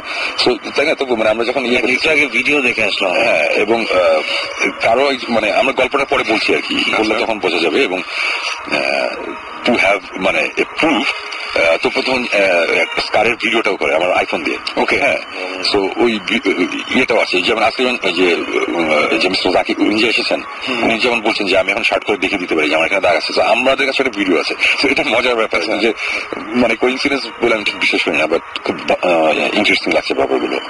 এর আগে আরেকদিনও ওইরকম ওই ভূত এফএমে আসার আগে ওই ফাঁসির দড়ির গল্পটা যখন বলতে গেলাম, ঠিক সেই দিন ওই জিব্রানও আমাকে একটা ঘটনা এসে বললো যে একটা ফাঁসির দড়ির ঘটনা। একদম, তখন আমি বললাম যে জিব্রান, আমি এরকম একটা ঘটনা বলতে গেছি, তুমিও আসছো, তুমি এটা পরের এপিসোডে বলো। আর পরের এপিসোডে এই জিনিসটা খুব ইন্টারেস্টিং লাগে আমার কাছে, যে এই জিনিসগুলো যে মিলে যায়। আমি হয়তো আমরা লজিক্যালি বলতে পারি যে অ্যাকচুয়ালি ভূত প্রেতের স্টোরি হচ্ছে সবই সিমিলার, সো হয়তো বা মিলে যাচ্ছে বা কিছু, বাট দেন এগেন মানুষজনের বিলিভ করা বা বিলিভ না করা এটা যারা পার্সোনাল ব্যাপার। একদম, এই জিনিসটা এর আগে আমি একদিন বলেছি, আমি আবার বলছি, আজকে অনেক শ্রোতা আছেন রেডিও ফুর্তি অনুষ্ঠানটা শুনছেন, তাদের আবার বলি যে আমরা এখানে এই যে সেই গল্প বলছি, আমরা যে ঘটনাগুলো বলছি, এই ঘটনাগুলো আমরা কিন্তু আপনাদের বলছি না যেগুলো আপনাদের বিশ্বাস করতে হবে। আপনাদের বিশ্বাস করানোর জন্য রেডিও ফুর্তি এই অনুষ্ঠান বানাইনি, আমরাও বানাচ্ছি না। রেডিও ফুর্তিতে একটা অনুষ্ঠান বানানো হয়েছে, রেডিওতে মানুষজন শুনবে, এনজয় করবে। এনজয়মেন্টটা অনেক রকম হতে পারে। আমরা ছোটবেলায় কিন্তু ভূতের গল্প এনজয় করতাম, একদম ভয় পেতাম, ভয়টাই কিন্তু এক ধরনের এনজয় করা, এটি কিন্তু একটা আমাদের জন্য এন্টারটেইনমেন্ট ছিল। একদম, আমরা ওই যে এই এক্সাম্পলটা অনেকবার দিয়েছি, স্টিফেন কিং এর একটা ভয়ের বই আমরা যখন পড়ি, আমরা কিন্তু এটা পড়ি বিলিভ করার জন্য না, আমরা পড়ি ভয় পাওয়ার জন্য। এবং আমরা যখন পড়ছি তখন কিন্তু আমরা জানি যে এই জিনিসটা মিথ্যে, এই জিনিসটা মানানো, তারপরে আমরা ওটা পড়ি বা আমরা ওটা মুভি দেখি। সো এখানে আমাদের যেই ঘটনাই ঘটছে আমাদের লাইফে বা আমরা যেই অ্যাজাম্পশন দিয়ে আমরা যেই এক্সপ্লেনেশন দিয়ে আমরা যে ঘটনাগুলো বলছি এগুলো মানুষজনের বিলিভ করতে পেরে কোনো কথা নাই না। সো এই ঘটনার সত্যতা যাচাই করার এখানে কোনো কোশ্চেন আসতেছে ইন দ্য ফার্স্ট প্লেস। আপনার যদি ভালো লাগে আপনি শুনবেন, আপনার যদি ভালো না লাগে আপনি শুনবেন না। আপনার ভালো লাগলে ভালো, ভালো না লাগলে খারাপ আমার জন্য, আমার একটা শো করছে ব্যাপারটা হচ্ছে ওটাই। কিন্তু দেন এগেন আমি আজকে এই যে এখানে যে উপমা সে বসে আছে, উনি যে আমাদের কথা বলছে, কথা বলতে বলতে আমি দেখেছি ওনার চোখে পানি চলে এসেছে। আপনারা যে যত যাই বলেন I am sorry to say, আপনারা যে যত যাই বলেন এই চোখের পানি এত সস্তা না, এগুলা এত সহজে একটা মানুষ দিয়ে দেয় না। হ্যাঁ, একদম কোনো কারণ থাকে। সো আমি বলছি না যে আপনারা বিলিভ করেন, বাট আমি এটা বলবো না যে আপনি এটা ডিসরেসপেক্ট করেন। এটাই আমার কথাটা, এটাই। আমি একটা কথা সবসময় বলি, যারা আমাদের এখানে আসেন তারা যেটা এক্সপেরিয়েন্স করেছেন সেটাই বলছেন। এখন সেটা যদি সত্য মিথ্যা বা এরকম ভাবে যদি মাপতে চায় তাহলে সেটা খুবই ভুল হবে। আমার মনে হয় যে শুনে আপনি আপনার আমাদের বাংলাদেশের সবচাইতে বড় বাংলা সেটা শব্দ আমি বলি সেটা হচ্ছে যে আমি বলি মতামতটা তো দিবেই, এবং মতামতের আগে আমি একটা খুব সুন্দর বিশেষণ যোগ করি, সেটা হচ্ছে যে সুচিন্তিত মতামত। মতামতটা খুবই সুচিন্তিত হয়। হ্যাঁ, যেটা একদম যোগ বিয়োগ গুণ ভাগ করে থাকে। ওই একটা কথা আছে না যে মনে যেমন আমরা এখানে এখন দুজন মিউজিশিয়ান, আমি এত রাইট, আমরা দুজনেই গান গাই। সো আমাদের গান দুজনের দুই ধরনের। হ্যাঁ, সো আমাদের গান কিন্তু সবাই পছন্দ করে না। কেউ খুব পছন্দ করে, কেউ খুব অপছন্দ করে। হ্যাঁ, কেউ কেউ মিডিয়াম, আমি এক্সট্রিম জিনিসগুলো বলছি। কেউ আমাদের কাছে এরকম মেলও আসে, এটা কি অ্যালবাম বাইর করছেন, এই অ্যালবাম অনেক কথা বলে। আবার কেউ কেউ বলে এটা কি অ্যালবাম বাইর করলেন সবাই। হ্যাঁ, এইটাই আর কি। একটা মানুষের তো পক্ষে সম্ভব না যে সবাইকে, একটা মিউজিশিয়ানের পক্ষে সম্ভব না সবাইকে। সো সেইম ভাবে এই ভূতের গল্প বা ভূতের রেডিও অনুষ্ঠান বা ভূতের টিভি অনুষ্ঠান বা প্যারানর্মাল জিনিস, এগুলো সবার পছন্দ হবে না, সবার ভালো লাগবে না। কেউ বলবে খারাপ, কেউ বলবে ভালো। দুটোই দরকারি, দুটোই দরকার আছে। আমি অনেক আগে একবার ইয়েতে গিয়েছিলাম, আপনার তোমার এই অনেক আগের কথা, ছোটবেলায় প্যারিসে ঘুরছি, বাসাগুলো দেখছি। আব্বা আম্মা বলছে যে দেখো কি সুন্দর বাসাগুলো, কত সুন্দর করে বানানো, কি সুন্দর ডিজাইন। আমি দেখে বলছি যে কি জানি আমার কাছে অতটা ইন্টারেস্টিং লাগছে না। সো হঠাৎ করে একটা সময় একটা জায়গায় গেলাম, ওখানে বাসাগুলো খুব খুব ভালো লাগলো। পরে আমার বড় ভাই আমাকে বললো যে এই বাসাগুলো কেন ভালো লাগছে জানো? আমি বললাম যে কেন? মাঝখানে কয়েকটা খারাপ বাসা আছে, খুব বাজে, তুমি কম্পেয়ার করতে পারছো, আগে তুমি কম্পেয়ার করতে পারো। সেটাই আমার কথা হচ্ছে যে ভালো খারাপ থাকবে। এখন যদি আমার গান কেউ কেউ পছন্দ না করে, কেউ কেউ যদি পছন্দ করে, সবাই যদি বলতো যে আমার গান বা তোকে বলতো তোর গান ভালো লাগে, তখন কিন্তু আমরা অতটা খুশি হতো, অতটা ভালো লাগে একদমই না। কেউ কেউ খারাপ বলে, কেউ কেউ ভালো বলে, ভালোর মজাটা পাওয়া যায়, ভালোর মজাটা পাওয়া যায় একদম। সেম ভাবে কেউ যদি বলে আমার গানটা খারাপ হয়েছে, ডেফিনেটলি আমার মন খারাপ হতেই পারে একদম। বাট তখন আমি এই জিনিসটা চিন্তা করি যে আজকে হয়তো বা এই মানুষটার আমার গানটা ভালো লাগছে না, বাট আমি দুইটা মানুষকে চিনি যাদের ভালো লাগে। তো আমি এই অনুষ্ঠান এত কথা বলছি অফ দ্য ট্র্যাক, এইগুলো বলার কারণ একটাই, সেটা হচ্ছে যে আমি আজকে চোখের সামনে দেখলাম যে একটা কাপল এখানে এসেছে আমাদের সামনে বসা, তারা গল্প বলছে এবং তারা কিভাবে ইমোশনালি ইনভলভ জিনিসটার মধ্যে একদম। আমার কথা হচ্ছে যে ওইটাই যে আমরা যদি এখন সবকিছুরই এক্সপ্লেনেশন দিতে চাই যে এটা হচ্ছে এটা এই জিনিস এক্সিস্ট করে না, এটা এটা তো হবে না। আমার কথা হচ্ছে যে আজকে যদি আমরা সবকিছুর এক্সপ্লেনেশন দিয়ে যদি বলে ফেলি যে এটার রেজাল্ট হচ্ছে এটা অ্যাকচুয়ালি এই জিনিসই হয়েছিল, তাহলে তো অ্যাকচুয়ালি আমাদের এই পুরো পৃথিবীর মানব জাতির আর কিছু শেখার নাই। সবকিছু অবভিয়াস না তো আমাদের ওয়ার্ল্ডে, আমাদের আর কিন্তু তাই না, তো আমাদের কিন্তু আর কিছু শেখার নাই। আমাদের একটা কথা অ্যাড করতে চাই একদম, সেটা হচ্ছে গিয়ে এই যে ওনাদের চিন্তা করেন এই কথাগুলো তাদের কিন্তু এক্সপ্রেস করার মতো তার স্কোপ ছিল না। আছে কিন্তু তারা পারতেছে যে মানুষকে বলতে, শেয়ার বলতে পারছে যে আমাদের প্রবলেমটা আছে। This is a big thing আমি মনে করি। কারণ যাই হোক ওনাদের সাথে যাই হচ্ছে, অনেকের কাছে হয়তো এটা বিলিভ করছে না, কিন্তু তারা তো বলতে পারছিল না কাউকে। হয়তো অনেকে হেসে উড়াই দিতেছিল যে এটা কি হচ্ছে, কিন্তু কোনো একটা জায়গা আছে শুনবে যেটা বলে যে ওনার চোখের পানি কিন্তু এত সস্তা না। সেটাই ওনার ওই ফিলিংসটা আসছে দেখে, ওই বাজে খারাপ ভাবটা আসছে দেখে তার চোখের পানি আসছে। তো আমাদের এটা একটু if we can share and যদি চিন্তা করি তাহলে মনে করি যে প্রবলেম হোক সলভ করা সম্ভব। সেটাই আমাদেরও কথাটা সেটাই। এবং আমি বলবো যারা আপনারা SMS করে আপনাদের ঘটনাগুলো জানাতে চান তারা শাউট লিখে স্পেস দিয়ে আপনার নাম লিখে স্পেস দিয়ে আপনার মেসেজ লিখে পাঠিয়ে দিন 840 নম্বরে। রবিন লিখেছেন যে তার কাছে খুব ভালো লাগছে এবং তিনি ভয়ে ঠান্ডা হয়ে গেছেন। আচ্ছা, আমরা ভয়টুকুই চাই আসলে, যে ভয়টুকু ভালো ভয় পেলে ভালো, একটু ভয় পাওয়ার অসুবিধা সেটাই। বিদ্যুৎ গুলশান থেকে লিখেছেন আমাদের আজ আপনাদের প্রোগ্রামটা এনজয় করে থার্সডে নাইটে করা যায় কিনা। আমাদের তো ইচ্ছা যে প্রতিদিন করবো, আপনারা কি বলেন? মারুফ লিখেছেন যে সরি দিস ইজ, আচ্ছা তিনি বলছেন যে দিস ইজ ডেভিল অর জিন। আচ্ছা, তিনি আপনাকে যেটা উপমাকে তিনি একটা ইয়ে করেছেন, অ্যাডভাইস করেছেন যে আপনি মাথার কাছে কোরআন রাখতে পারেন, কোরআন শরীফ রেখে ঘুমাতে পারেন।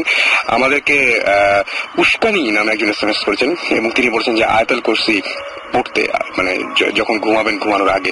আর আমি বললাম যে কালো ড্রেস একটু কম পড়বেন। যাই হোক, আপনারা যারা এখনো আমাদের SMS করেননি, ইচ্ছা করলে আমাদের সাথে SMS করে শেয়ার করতে পারেন। শাউট লিখে স্পেস দিয়ে আপনার নাম লিখে স্পেস দিয়ে আপনার মেসেজ লিখে পাঠিয়ে দিন 9840 নম্বরে। bhutfm@radiofurti.fm এখানে আপনারা ইমেল করে আপনাদের যে ঘটনাগুলো আছে সেই ঘটনাগুলো আপনারা বলতে পারেন। এবং গান যেহেতু আপনারা খুব হেট করছেন ইদানিং বুঝতে পারছি, সুতরাং আমরা তবু হয়ে গেছে চলে আসি, অবশ্যই গান নিয়ে না, ঘটনা শুনি। আচ্ছা, ঘটনা সেটা হচ্ছে সুমন ভাই আমাদের বাসায় আজকে 4 বছর হয়ে যাচ্ছে।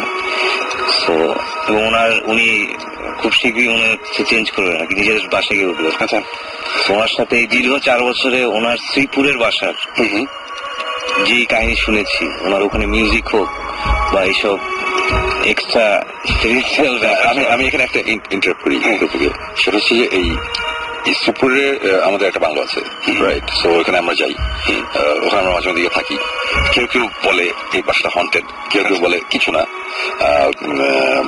কয়েকদিন আগে একজন আমাকে বলেছে যে ভূত FM এর চ্যানেলে কেউ একজন লিখেছে যে এই বাসায় গিয়ে আমি অনেক থেকেছি, ওখানে রাতের বেলা কুকুরের ডাক ছাড়া কিছু শোনা যায় না, এটা পুরো ভুয়া, এই বাসাটা কিছু নাই। সো এবং সে ক্লেম করেছে সে আমার কোনো আত্মীয় হতে পারে, আমি জানি না কে। বাট একটা জিনিস আমি বলি, ওটা একটা হ্যাচারি, ওটার ভিতরে কোনো কুকুর নাই, ওখানে কুকুর ব্যান্ড। সে যে কুকুরের আওয়াজ পেয়ে থাকে, তাহলে আমি সরি টু সে ওটা হয় সে মিথ্যা কথা বলেছে, আর না হলে একটু কুকুর ছিল। আর আরেকটা ব্যাপার ইন্টারপ্রিটেশন হচ্ছে যে এই বাসাটায় তো অনেকদিন ধরে যাবে বলছিল।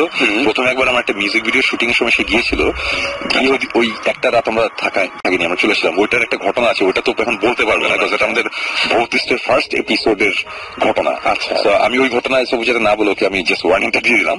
তো সেকেন্ড টাইম আমরা সবাই যখন একসাথে গেলাম, এটা নিয়ে তপুর একটা ঘটনা আছে, ওই ঘটনাটা বলবে।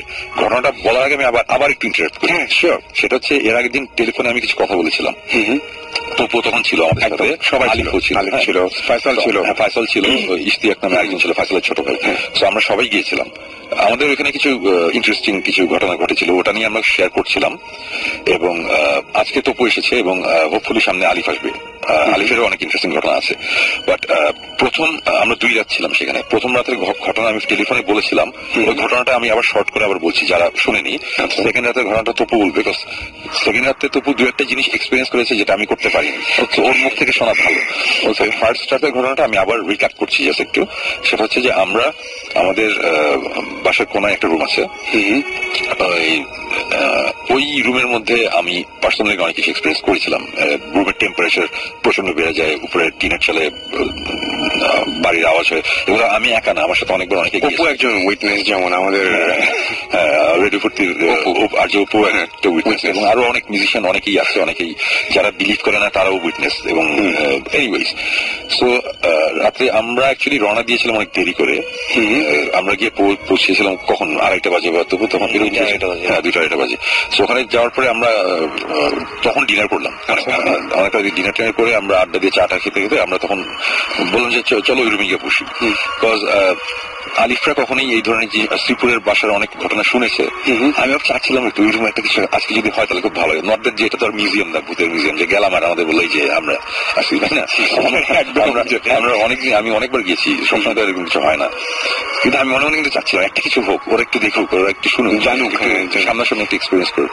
এনিওয়েজ, আমরা রুমের মধ্যে বসে অনেকক্ষণ গল্প করেছি। গল্প করতে করতে একটা সময় আমার রুমের পিছনে একটা বারান্দা আছে, ওই বারান্দা থেকে পিছনে একটা ডোবা ছিল, ওটা দেখা যেত। এবং ওই ডোবাটার ওই জায়গাটা নিয়ে অনেকের অনেক কথা আছে। এবং রাত্রেবেলা এরকম ঘটনাও আছে, একবার আমরা ডোবাটা গিয়ে আর যেতে পারিনি, মানে ভয়ই লেগেছিল, মানে সামথিং ইজ দেয়ার, এরকম একটা ফিলিং হচ্ছিল, খালি আমার একার না, অনেকেরই। যাই হোক, ওইগুলো অন্য স্টোরি, ওগুলো আমরা পরে কথা বলবো না হয়। বাট ওই রুমে আমরা বসে আছি, বসে থাকতে থাকতে আমি বারান্দাটা খুলে দেখেছি, এটা বারান্দা এই ব্যাপার। তো রুমে ঢোকার দরজা তিনটা, একটা হচ্ছে বাথরুম থেকে ঢোকার, মানে বাথরুমের দরজা, তিনটা দরজা, একটা হচ্ছে প্যাসেজ দিয়ে ঢোকার দরজা, একটা দরজা হচ্ছে বারান্দার।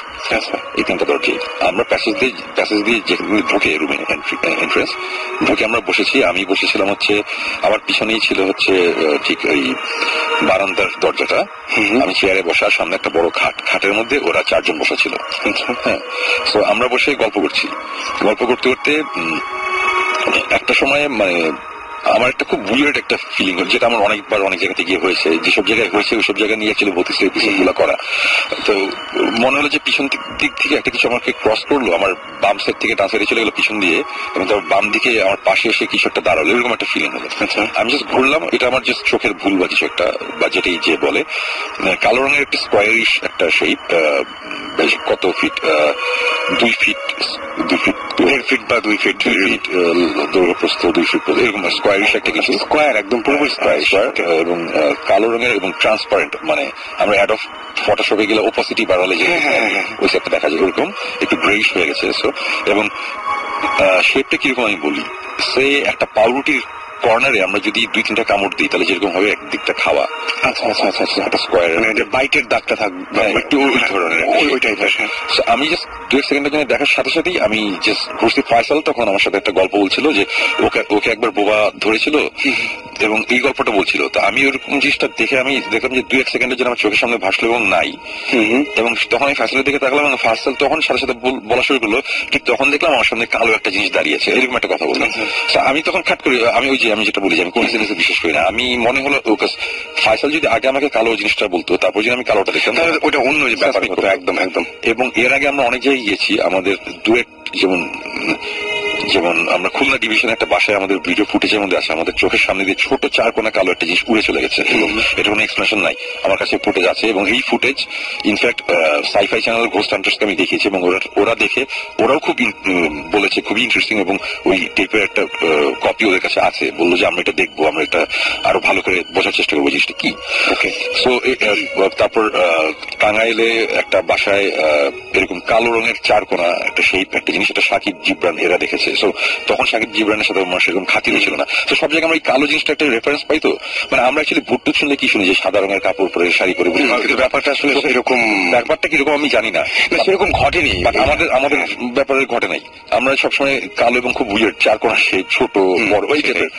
সো ওটার সাথে সাথে আমি তখন বিশালের মধ্যে ফয়সাল, আলিফ আর ইশতিয়াক, এই 3 জন বসা, তপু বসা। তো ফয়সাল হচ্ছে বাম দিকে আমার কোনি, আর বাকি 3 জন ওই সাইডে।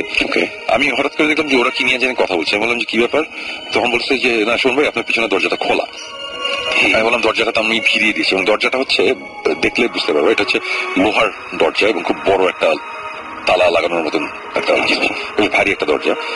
সো আমি তখন বললাম যে দরজাটা হয়তো বা ওই ইশতিয়াক মাঝখানে পানি আনতে গিয়েছিল, পানি আনার সময় অন্য দরজাটা যখন খুলেছিল, খোলার পর দরজাটা টানার পর ওই যে ভ্যাকিউম ক্রিয়েট হয়, দরজা অটোমেটিক খুলে যেতে পারে আরেকটা।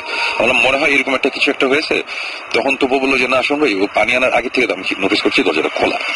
আমি বললাম আচ্ছা, যে কারণেই হোক, বাতাসে হোক, যাই হোক, দরজা একটু খুলে যেতেই পারে, এটা it's not a big deal. But যেই ফিলিংটা আমার মধ্যে হচ্ছিল, ওটাতে আমি একটু হয়ে গেছিলাম যে সামথিং ইজ রং। কজ এই ধরনের ফিলিং আমার যে ওয়েস্ট ভার্জিনিয়ার ওই ট্রান্স অ্যালাগনি লুনাটিক অ্যাসিড হয়েছিল, খুলনা ডিভিশন একটা মনে অনেক জায়গাতেই হয়েছিল এই ধরনের জিনিস। তো আমার তখন মনে ছিল যে হয়তো বা কিছু একটা এই রুমের মধ্যে এই মুহূর্তে আছে, এরকম একটা ব্যাপার। তো আরো কিছুক্ষণ বসে থাকার পর জিনিসটা আরো তীব্র হচ্ছে যখন, তখন আমি হঠাৎ করে বললাম কি যে চল আমরা এখান থেকে বের হয়ে যাই, আমরা আবার পাশের রুমে যাই। বিকজ আমার মাথায় তখন একটা জিনিস কাজ করছে যে আজকে আমি এখানে ভৌতিক টিম নিয়ে আসিনি, আজকে আমি একা এসেছি, এবং তপুর সেকেন্ড টাইম এবং আলিফদের ফার্স্ট টাইম, এবং উল্টাপাল্টা যদি একটা কিছু হয়, এটা আমার জন্য একটা অন্যরকম বাজে, একদম সবার জন্যই। আমি বললাম চলো যাই, এবং ওরা আমার চেহারা দেখি বুঝলো যে সামথিং রং আছে, যাই। আমরা তখন ওই রুমের দরজাটা বন্ধ করে আমরা চলে আসছি, লাইট টাইট নিয়ে চলে এসে আমরা পাশের রুমে বসলাম। একটা বড় রুম আছে, যেই রুমে বসে আমরা আড্ডা দিই, মুভি টুভি দেখি। ওই রুমে বসে আমরা গল্প করতে করতে হঠাৎ করে ওই পাশের রুম থেকে আবার একটা আওয়াজ আসলো। তবু ফার্স্ট আওয়াজটা দুইবার ছিল না, ধুপ ধুপ এরকম একটা। ফার্স্ট আওয়াজটা কোনটা একবার দুইবার ফার্স্টটা দুইবার হয়েছে, সেকেন্ডটা বোধহয় একবার। আমি অতটা মনে যে আওয়াজ শোনার পরে তখন সবাই বলতেছে যে শুনবে একটা আওয়াজ আসছে।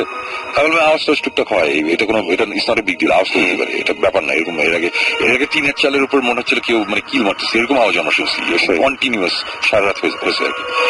সো আমরা কথা বলতে বলতে আওয়াজ আবার হলো। সেকেন্ড টাইম যখন হয়েছে তখন আমি বললাম যে আমার মনে হয় এখন আমার রুমে যাইতে হবে, আমি যাচ্ছি, সো তোমরা জায়গায় চলে আসো।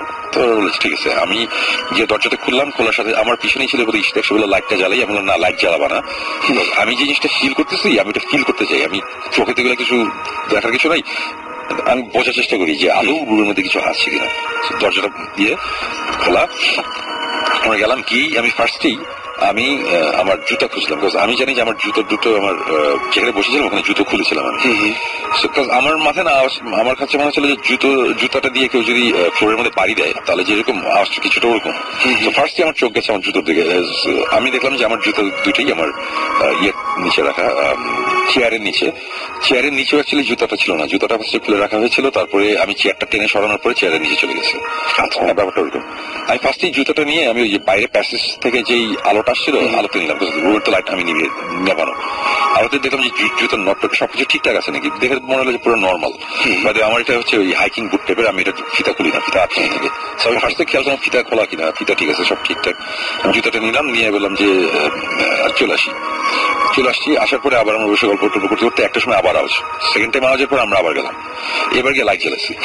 জ্বালানোর সাথে সাথে ইশতিয়াক বলতেছে কি, শোন ভাই ওই পানির বোতলটা বিছানার উপরে গেল। দেখলাম যে বিছানার ঠিক মাঝখানে, মানে একটা মাঝখানে, হ্যাঁ, একদম খালি বোতল। এটা স্টেবল থাকা খুব টাফ। এটা আমরা যেভাবে 500 ml এর ওই যে মিনারেল ওয়াটারের বোতল, এবং পুরো বোতলটা খালি। এবং অ্যাকর্ডিং টু ইশতিয়াক, সে বললো যে আমি বোতলটা যাওয়ার আগে আমি এর পাশে রেখেছিলাম, ওই পাশের সাইড টেবিলে, খাটের পাশের সাইড টেবিলে। আমি বললাম যে না, তুমি শিওর, তুমি চিন্তা করে দেখো, আমি কিন্তু জানি না কোথায় রাখছো। আমার ধারণা এটা এখানে ছিল। বললো যে না আসুন ভাই, আমি এখানে রাখছি, আমি শিওর আমি এখানে রাখছি। এটা নিয়ে আমরা কথা বলা বলি। জিনিসটা এত পাতলা হয় যে তপু ভাই যেটা বলছিলেন যে দাঁড়িয়ে থাকাটা একটু ডিফিকাল্ট, সেটাই। এবং চলো খাট প্লেন হতো একটা কথা, মানে একটা খাটের উপর একটা 500 ml এর খালি বোতল, এটা যে কেউ বাসে টেস্ট করলে বুঝবে যে এখানে রেখে আমি যদি খাটে একটু বসি তাহলে এটা পড়ে যাওয়ার কথা। ওটা খুব সুন্দর মতো দাঁড়ানো। সবাই খাট থেকে নেমেছে এর মধ্যে, এবং বের হওয়ার সময় সবাই বেশ তাড়াহুড়ো করে নিয়েছে। আমি বলেছিলাম যে এখনই আমরা বের হবো, তখন বেশ সবাই। তো আমি পরে আবার ভাবলাম যে হয়তো দাঁড়ায় থাকতেও পারে। তো আমি খালি বোতলটা নিয়ে আমি পাশে সাইড টেবিল আবার রাখলাম, রেখে আমি আবার দরজাটা লাগিয়ে দিলাম। দরজাটা আমি লাগিয়ে দিয়ে আমার পাশের রুমে চলে আসলাম। না সরি, আসল ঘটনাতে বলিনি। যখন বের হয়ে আসছি তখন তপু হঠাৎ করে বলে কি, রুমের সে আমরা যেখানে বসে তার একেবারে কোনো মানে আমি যে কর্নারে, রুমের যে কর্নারে আমার চেয়ারটা, তার ঠিক অপোজিট কর্নারে ওইখানে হঠাৎ করে তবু বলে কি, শোনো ওইটা কি, আমরা তো বের হয়ে আসছি। আমি বললাম যে কি, আমি কোনার মধ্যে দেখি কালো রঙের একটা কিছু কাপড় টাপড় কিছু। তখন তবু বলে কি, শোন ভাই এটা মনে একটা মোজা। এটা যখন বলছে আমি তখন দৌড় দিয়ে রুম থেকে বেরোছি, বের হয়ে আমি পাশের রুমে গেছি। পাশের রুমে আমার জুতাটা নিয়ে গেছিলাম, এবং জুতা চেক করে দেখি জুতাতে মোজা একটা।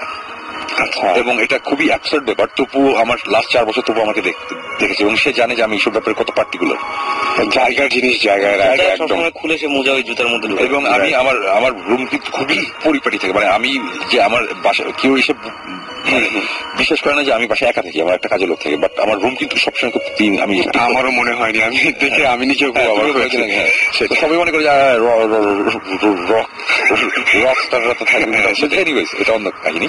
সো এবং ওই মোজা ওই সাইডে যেতেই পারে না, ওই সাইডে আমরা যাই নাই, ইন দ্য ফার্স্ট প্লেস আমরা ওখানে যাইনি। আমি তখন মোজাটা দিলাম, আবার ওই রুমে গিয়ে মোজাটা নিয়ে এসে দরজাটা লক করে আমরা এই রুমে চলে আসলাম। তারপরে রুমের মধ্যে বসার পরে আওয়াজ টুকটাক আওয়াজ এগুলো it's not a big deal, আওয়াজ is not a big deal. ততক্ষণে কিন্তু ওই যেটা বললাম যে আমরা কিন্তু 3:30টার দিকে ওইখানে গিয়েছিলাম, তারপরে এই রুমে এসে আড্ডা, আবার ওই রুমে যাওয়া। সো ততক্ষণে সকাল। সো ফাইসাল আর আলিফ চলে যাবে। আলিফের ইনফ্যাক্ট ছিল ওই ফোনো লাইফ থাকে প্রথম, যে কারণে আসতে পারে না, যে এখন ফোনো লাইফ চলছে আর কি। সেই ওরা চলে যাবে। তো ওরা চলে গেলো, আমি বললাম যে তারপর যদি পারো ম্যানেজ করলে চলে আসো, আমরা মজা করতেছি। তো ইশতিয়াক যে ফাইসালের ভাই ছিল ভাই, সে বললো যে আসো ভাই, আমি যদি থাকি তাহলে কোনো প্রবলেম আছে? আমার কোনো অসুবিধা নেই, আমি এত পারো একটা থাকবো, তুমিও থাকো। আমরা ওখানে রয়ে গেলাম। ওরা চলে গেল, আমরা ঘুমাতে গেলাম বোধহয় সকাল 11টা 11:30 দিকে, ওই 8:30 বাজে যাওয়ার পরে ঘুমাতে গেলাম। ঘুম থেকে উঠলাম বোধহয় 3টার দিকে, 2:30-3টার দিকে উঠে আমরা সুইমিং পুলে নামলাম, সুইমিং করলাম, আড্ডাবাজি, এই খাওয়া দাওয়া। তারপরে ওই রাতে আমরা বসবো আড্ডা। আমরা তখন ডিনার করবো, তখন রাত 1টা বাজে। আমরা অ্যাকচুয়ালি লাঞ্চ করেছি হচ্ছে রাত বিকাল 4:30টায়। তো রাত 1টার আগে খিদে পাবে না। আমার একটা কেয়ারটেকার ওই বাসায় থাকে না, পাশে থাকে, ওকে ডাকা, মানে খাবার টাবার রেডি করছে। ঠিক তখন দেখলাম যে আলিফ আর ফাইসাল গাড়ি নিয়ে আসছে। চলে আসছে। আসার পরে তখন কিন্তু ওই যে রেডিও ফুর্তি থেকে তখনই কলটা হলো, ফাইসাল, আলিফ, আমরা যে সবাই ফোনে কথা বললাম। ফোনে কথা বলার পরে আমরা ততক্ষণ, তারপর আমরা খেয়ে আমরা তখন ওই রুমে আর বসি নাই। আমরা তখন বসছি বড় বারান্দার পাশে যে রুমটা, এই রুমে বসলে মাঝে মধ্যে ওই যে বারান্দার পিছনে মানে কোনো আওয়াজ পাওয়া যায় কিনা, মানে আমার জন্য এটা অনেক ইন্টারেস্টিং ব্যাপার। আর ওরাও চাচ্ছি একটা কিছু এক্সপিরিয়েন্স করি এই টাইপের। আমরা অনেকক্ষণ বসে থাকতে থাকতে, এটা হচ্ছে সেকেন্ড দিনের ঘটনা আর কি। অনেকক্ষণ বসে থাকতে থাকতে তারপর একটা সময় বললাম যে ঠিক আছে চল আমরা ওই রুমে যাই। আপনি বিকাল থেকে বলতেছিলেন যে আমার আজকে একটু কেমন লাগতো। রাইট, হ্যাঁ, তুমি তো এগুলো ধরাই দিও, আমাকে তো সব মনে নেই। মানে আমার একটু লাগছিল। তারপরে রাতের দিকে, যে এখন মনে পড়লো, রাতের দিকে ওই সময় আমি বলতেছি কি যে আমার কেন মনে ওই রুমে একটা কিছু হইতেছে, আমার ওই রুমে চাইতে হবে, মানে চাইতেই হবে। আমি তখন মানে পুরো হাইপার আর কি। এখন আমার মানে, এবং সাকিব নাই, জিবরান নাই, ক্যামেরা নাই, মানে আমার ওটা নিয়ে আবার ইয়ে করতেছি যে এইসব ইনভেস্টিগেশনে গেলে আমরা যে পরিমাণ ইকুইপমেন্ট নিয়ে যাই, যা করি নাই করি, এই ব্যাপারটা ওরকম না। তখন বলো কি দরজাটা, মানে আমি তারপরে যেটা হচ্ছে যে সুমন সবার সামনে, আমি সুমন ঠিক পিছনে, আমার পিছনে ফয়সাল ভাই, তারপরে আলিফ, তারপরে হচ্ছে ইশতিয়াক। তো আমরা সব যাচ্ছি। সুমন ভাই আস্তে করে দরজাটা খুলেই আমার মনে হয় যে ওনার একটা ইলেকট্রিক শক গেছে বডি দিয়ে। তো আমার মনে হচ্ছে উল্টা করে দৌড় দিচ্ছে, আসলে উনি দৌড়াচ্ছিলেন না। আমি আগের থেকে টেন্স তো, সো আমি উল্টা করে সোজা দৌড় আগের রূপে।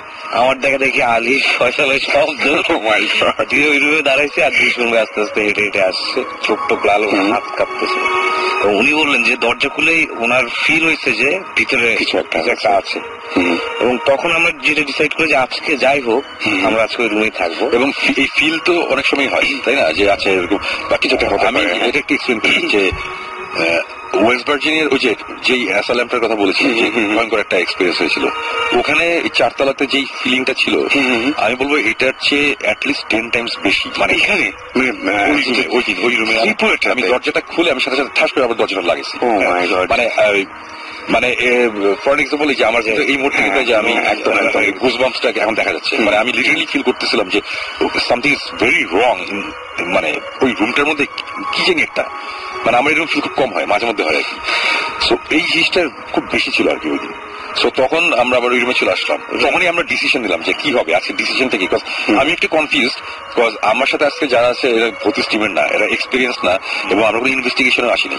রাইট, আমরা গিয়েছি যে আমরা সুইমিং পুলে গোসল করবো, একটা আড্ডা দিব, মজা করবো। আর যদি একটা কোনো এক্সপিরিয়েন্স হঠাৎ করে এরকম শব্দ পাওয়া যায় ইচ্ছা সবারই ছিল যে কিছু একটা হোক, আবার ভয়ও পাচ্ছিলাম সবাই।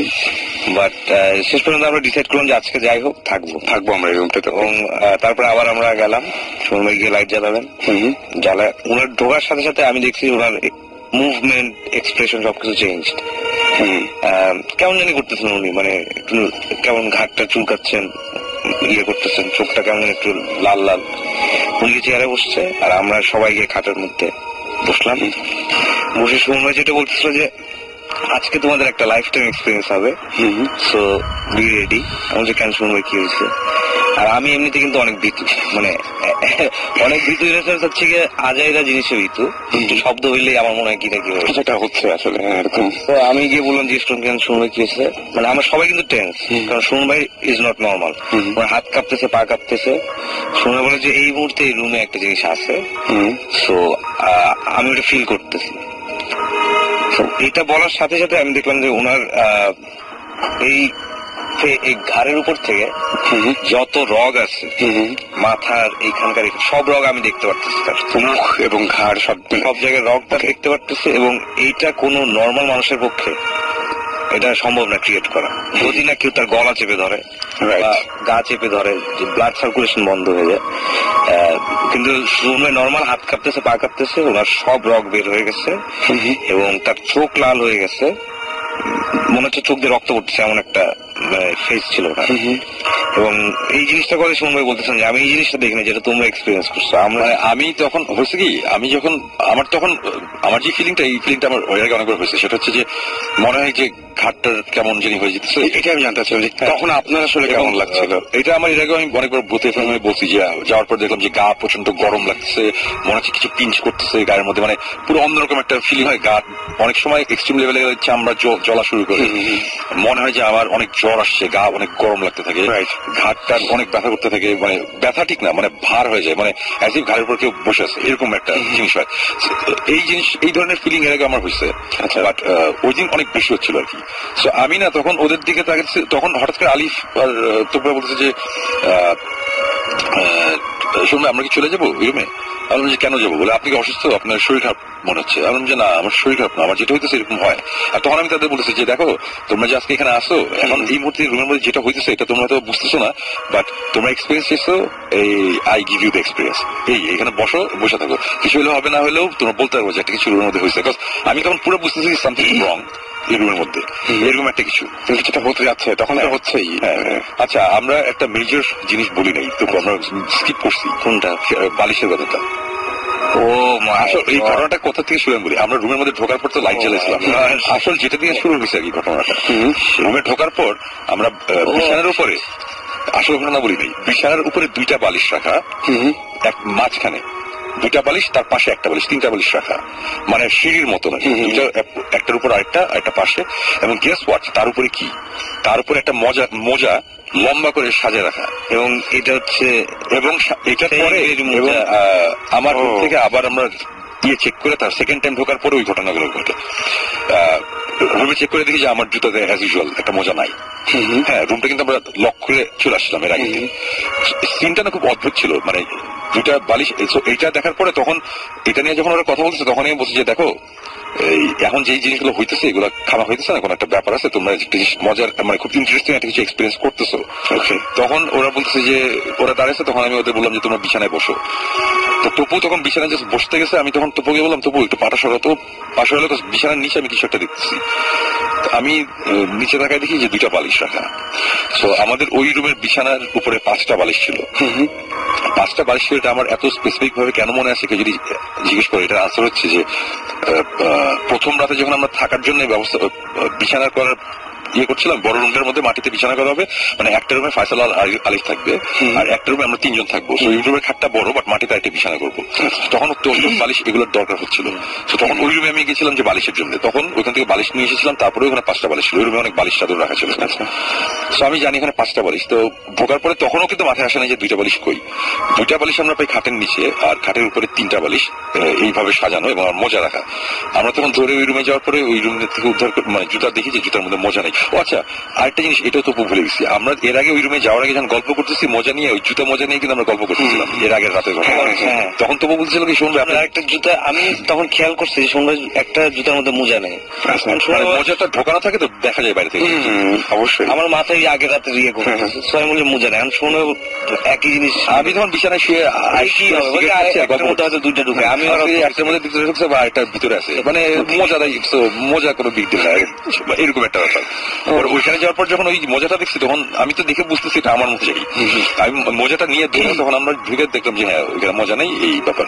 তো তারপরে আমরা আবার ফিরে যাই ওই রুমে। তখন আমরা ডিসিশন নিই যে আমরা ওই রুমে আবার যাবো, আমরা আজকে যতক্ষণ থাকা থাকি। তারপরে গিয়ে যেটা দেখলে সেটা বালিশেরটা, প্রথমে যে বালিশেরটা না, বালিশ তো প্রথমে ছিলই, বালিশের মোজা চেক করলাম, করে তারপরে আসছি। ওকে, ফার্স্ট টাইম সময় ঢুকেই যে ফিলটা করছিল, এই বালিশের ঘটনাটা আমি স্কিপ করছি, কারণ লাস্টে যে ঘটনাটা হয় ওইটা আমার মাথার মধ্যে ঘুরতে, ওইটার উপর কিছু নাই, এগুলি আমার মনে হয়। আমি আমার লাইফে কোনোদিন বেশি কিছু আমি মানে এক্সপিরিয়েন্স করছি বলে মনে হয় না। তখন হ্যাঁ, আচ্ছা আমি বলতে থাকি।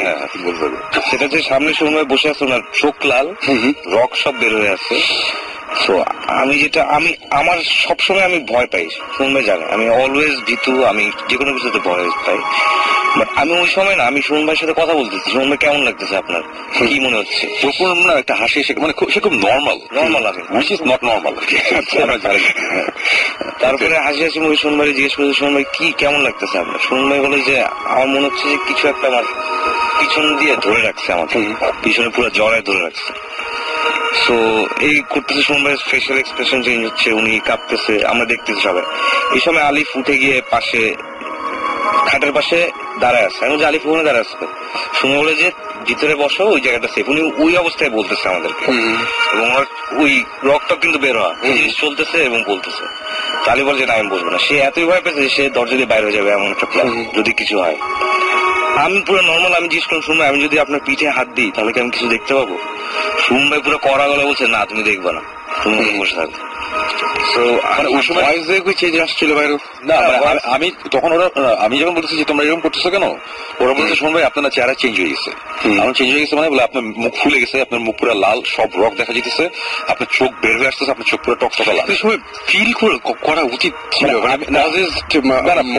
বলবো না, আমি বলবো না যে আই ওয়াজ পজেসড। আমি যদি পজেসড হই, আমি এতটুকু জানি যে আমি এটা পুরোপুরি বুঝতে পারবো যে আমি possessed. I was not possessed, এটা আমি শিওর। ওকে, বাট আমি বুঝতেছিলাম সামথিং ইজ রং। এবং আমি তখন ওদের আবার জোরে জোরে বলতেছি যে তোমরা একটা কাজ করো, তোমরা আজান দাও, মানে মনে মনে তোমরা আজানটা করতে থাকো। বিকজ আজান শয়তানের জন্য এটা খুব, জিনদের জন্য এটা খুবই মানে একটা ব্যাপার। আজান শুনলে তারা ওখানে থাকতে ওরা। আমি বলছি তোমরা সবাই মনে মনে এটা করতে থাকো, এটা যদি করো তাহলে প্রবলেম নাই। আর আমার তখন খালি মনে হচ্ছিল কি যে বিছানাটা খুব সেফ একটা জায়গা, মানে ওই সাইডটা, আমি যে সাইডটায় বসে আছি এই সাইডটা সেফ না। এই সাইডটা বিকজ আমি তো ড্রুয়ে ঢুকে যখন হাঁটা দিচ্ছি তখনই আমার মনে হচ্ছে কর্নারটার মধ্যে প্রবলেম, যে কারণে কর্নারটা গিয়ে বসছি আর কি। সো দ্যাট মানে I can feel the things মানে অ্যারাউন্ড মি, আমি বোঝার চেষ্টা করতেছি অ্যাকচুয়ালি। সো তপু, এবং তখন না আমি দেখতেছি যে তপু খুব নর্মাল অ্যাক্ট করতেছে, উইচ ইজ নট নর্মাল। আমি তপুরে চিনি, 4 বছর আমরা একসাথে থাকছি, আমরা জানি। তপু হঠাৎ করে বলছে আমি, সে আমার ঘাড়ে হাত বলে আমি যদি এখন হাত দিই তাহলে বোঝা যাবে। তখন আমার মনে হলো কি যে তপু যেই কারণে হোক এই সাইডে আসতে চেয়েছে, অথচ আমি কিন্তু চাই না সেই সাইডে আসুক। এই সাইডটা আমার ভালো লাগছে না, রুমের এই সাইডটা। আমি তখন তপুকে করা গেলে বলছে তপু তুমি এখানে বসে থাকবে, এখানে আসবে না, তুমি কিছু বুঝবে না। বিকজ আমার কিছু মনে হচ্ছে তপুকে কিছু চাইতেছে অন্যভাবে এই সাইডে নিয়ে আসতে হবে, এবং আমার কাছে তখন মনে হচ্ছে এই সাইডে কারো আসা যাবে না। মানে আমার পুরাপুরি ভাবে আমি ডিটারমাইন্ড যে কাউকে আমি এই সাইডে আসতে দিব না, সবাই বিছানা ওই সাইডে বসবে। এবং তারা ওখানে বসে আছে, আর আমার চেহারার ফেশিয়াল এইগুলোতে আমি বুঝতে পারতেছিলাম না। তো আমাকে খালি বলছে আপনি খারাপ লাগতেছে নাকি? আমি বললাম না আমার খারাপ না, আমার যেটা হইতেছে এটা যদি একটা মানুষের প্রেশার অনেক হাই হয়ে যায়, অনেক জ্বর থাকে, মানে ঘাটটা ব্যথা থাকে, আমার ওরকম লাগতেছে। আর হয়তো প্রেশার শুট করছে, আমি এটা লজিক্যালি এক্সপ্লেন করার চেষ্টা করতেছি। বাট ওই সময় আমি মনে মনে আমি যে জিনিসটা করতেছিলাম সেটা হচ্ছে যে আমি একটা জিনিসই বলতেছিলাম যে তুমি কে আমি জানি না, তুই কি ব্যাপার আমি বুঝি না, বাট আমি এতটুকু জানি এটা আমার রুম, এবং এই রুমের বালিশ কে খাটের নিচে নিবেন না নিবে, এটা ডিসিশন আমার, এটা তোমার না। আমার রুমে আমি যা খুশি করবো, এটা তোমার করার কোনো রাইট নেই।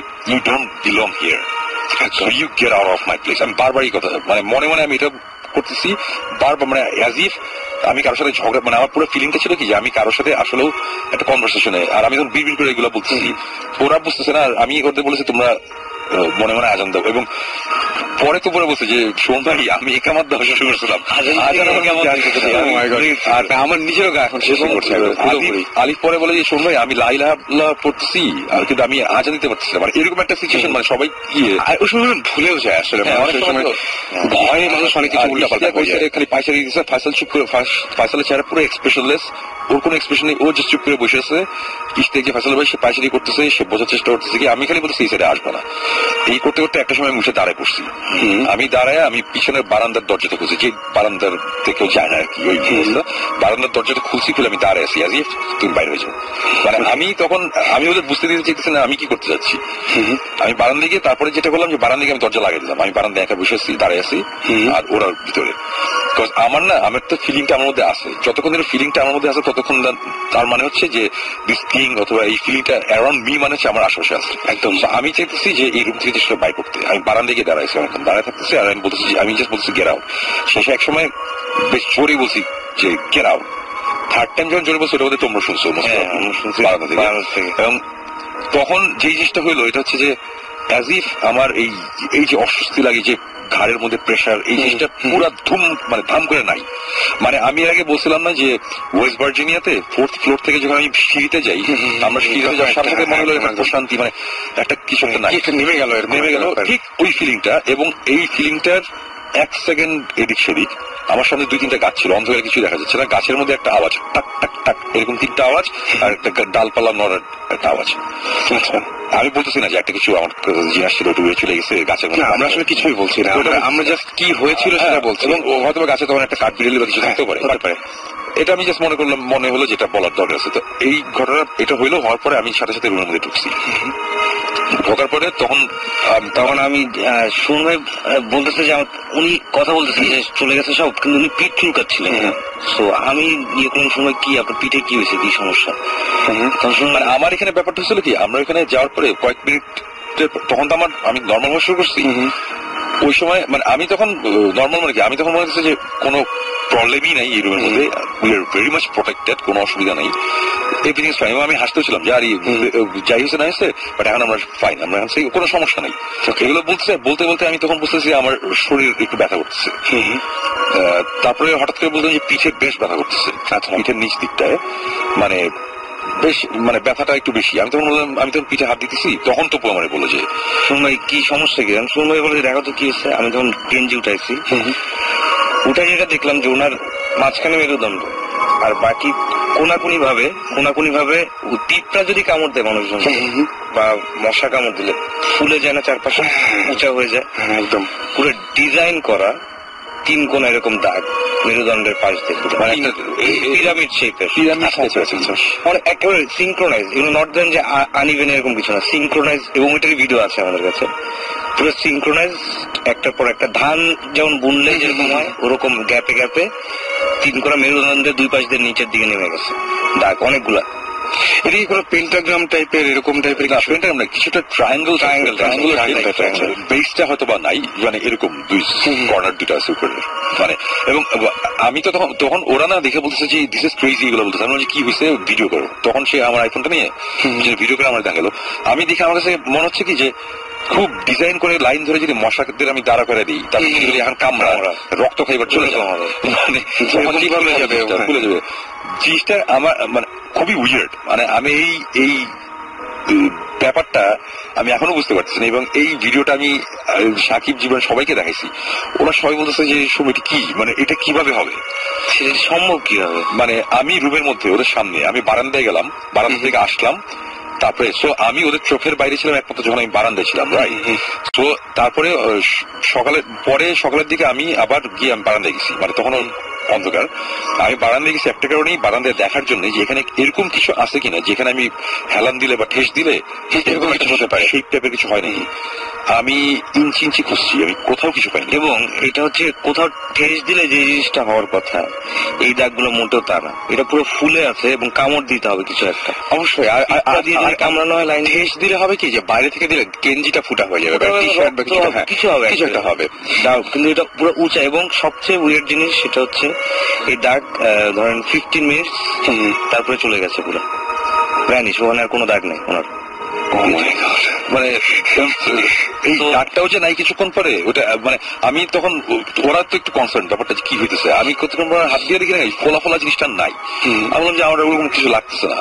আবার গেঞ্জি উঠার পর দেখি মানে কোন রকম প্রুফই নেই যে একটু আগে আমার, আমি যে কারণে আপনাদের একটু আগে জিজ্ঞেস করছিলাম যে দাগটা কি 15 মিনিট পরে ছিল কিনা, আমরা ওদের 15-20 মিনিট পরে চেক করে দেখছি যে আমার পিঠ পুরা নর্মাল, কোনো কিছু নাই। থ্যাংক গড যে আমি ভিডিওটা করছিলাম। সো আমি ভূত এখন শেষ হলাম, পরে তোমাকে দেখাবো। এটা আমরা চাই, এবং আমার ফোনেই আছে। ওকে, আমার কথা হচ্ছে যে হয়তোবা এই পুরা ঘটনারই একটা লজিক্যাল, একটা সাইন্টিফিক এক্সপ্লেনেশন আছে, সম্ভব, হয়তোবা দাঁড় করানো সম্ভব, হয়তোবা দাঁড় করানো সম্ভব না, যার যেটা বিশ্বাস করবে যেটা করবে না। বাট আমাদের যেই এক্সপিরিয়েন্সটা ওখানে হয়েছে আমাদের সবার, মানে ওই আমি, তপু, আলিফ, আমরা এখানে আমরা যারা ছিলাম আমরা ভূতিস টিমের না, আমি ভূতিস টিমের, ওরা ভূতিস টিমেরও না, ওরা বাইরের একদম। হ্যাঁ, সো মানে এইটার কথাই আমি ওই সময় বলতেছিলাম যে আজকে তোমাদের যে এক্সপেরিয়েন্স এটা ওয়ান্স ইন, এগুলো সবার সবসময় হয় না, তোমরা খুব লাকি যে এই জিনিসগুলো এনজয় করতে পারতেছি। এবং এই ঘটনার পরে আমরা আবার রুমে চলে যাই। রুমে যাওয়ার পরে আমাদের রুমের অনেক জোরে ফ্যান ঘুরতেছে, তো আমি বলছি যে ফ্যান এত জোরে ঘুরতেছে, আওয়াজ টাওয়াজ পাওয়া যাবে না, ফ্যানটা বন্ধ করে দিই। তাহলে দু একবার টুকটাক আওয়াজ পেয়েছিলাম, তো বিগ ডিল। ফ্যানটা অফ করলাম, ফ্যানটা অফ করার পরে হঠাৎ করে মনে হলো কি উপরে টিনের চালে কেউ একটা কিছু দিয়ে টকে দিল, টাক একটা আওয়াজ।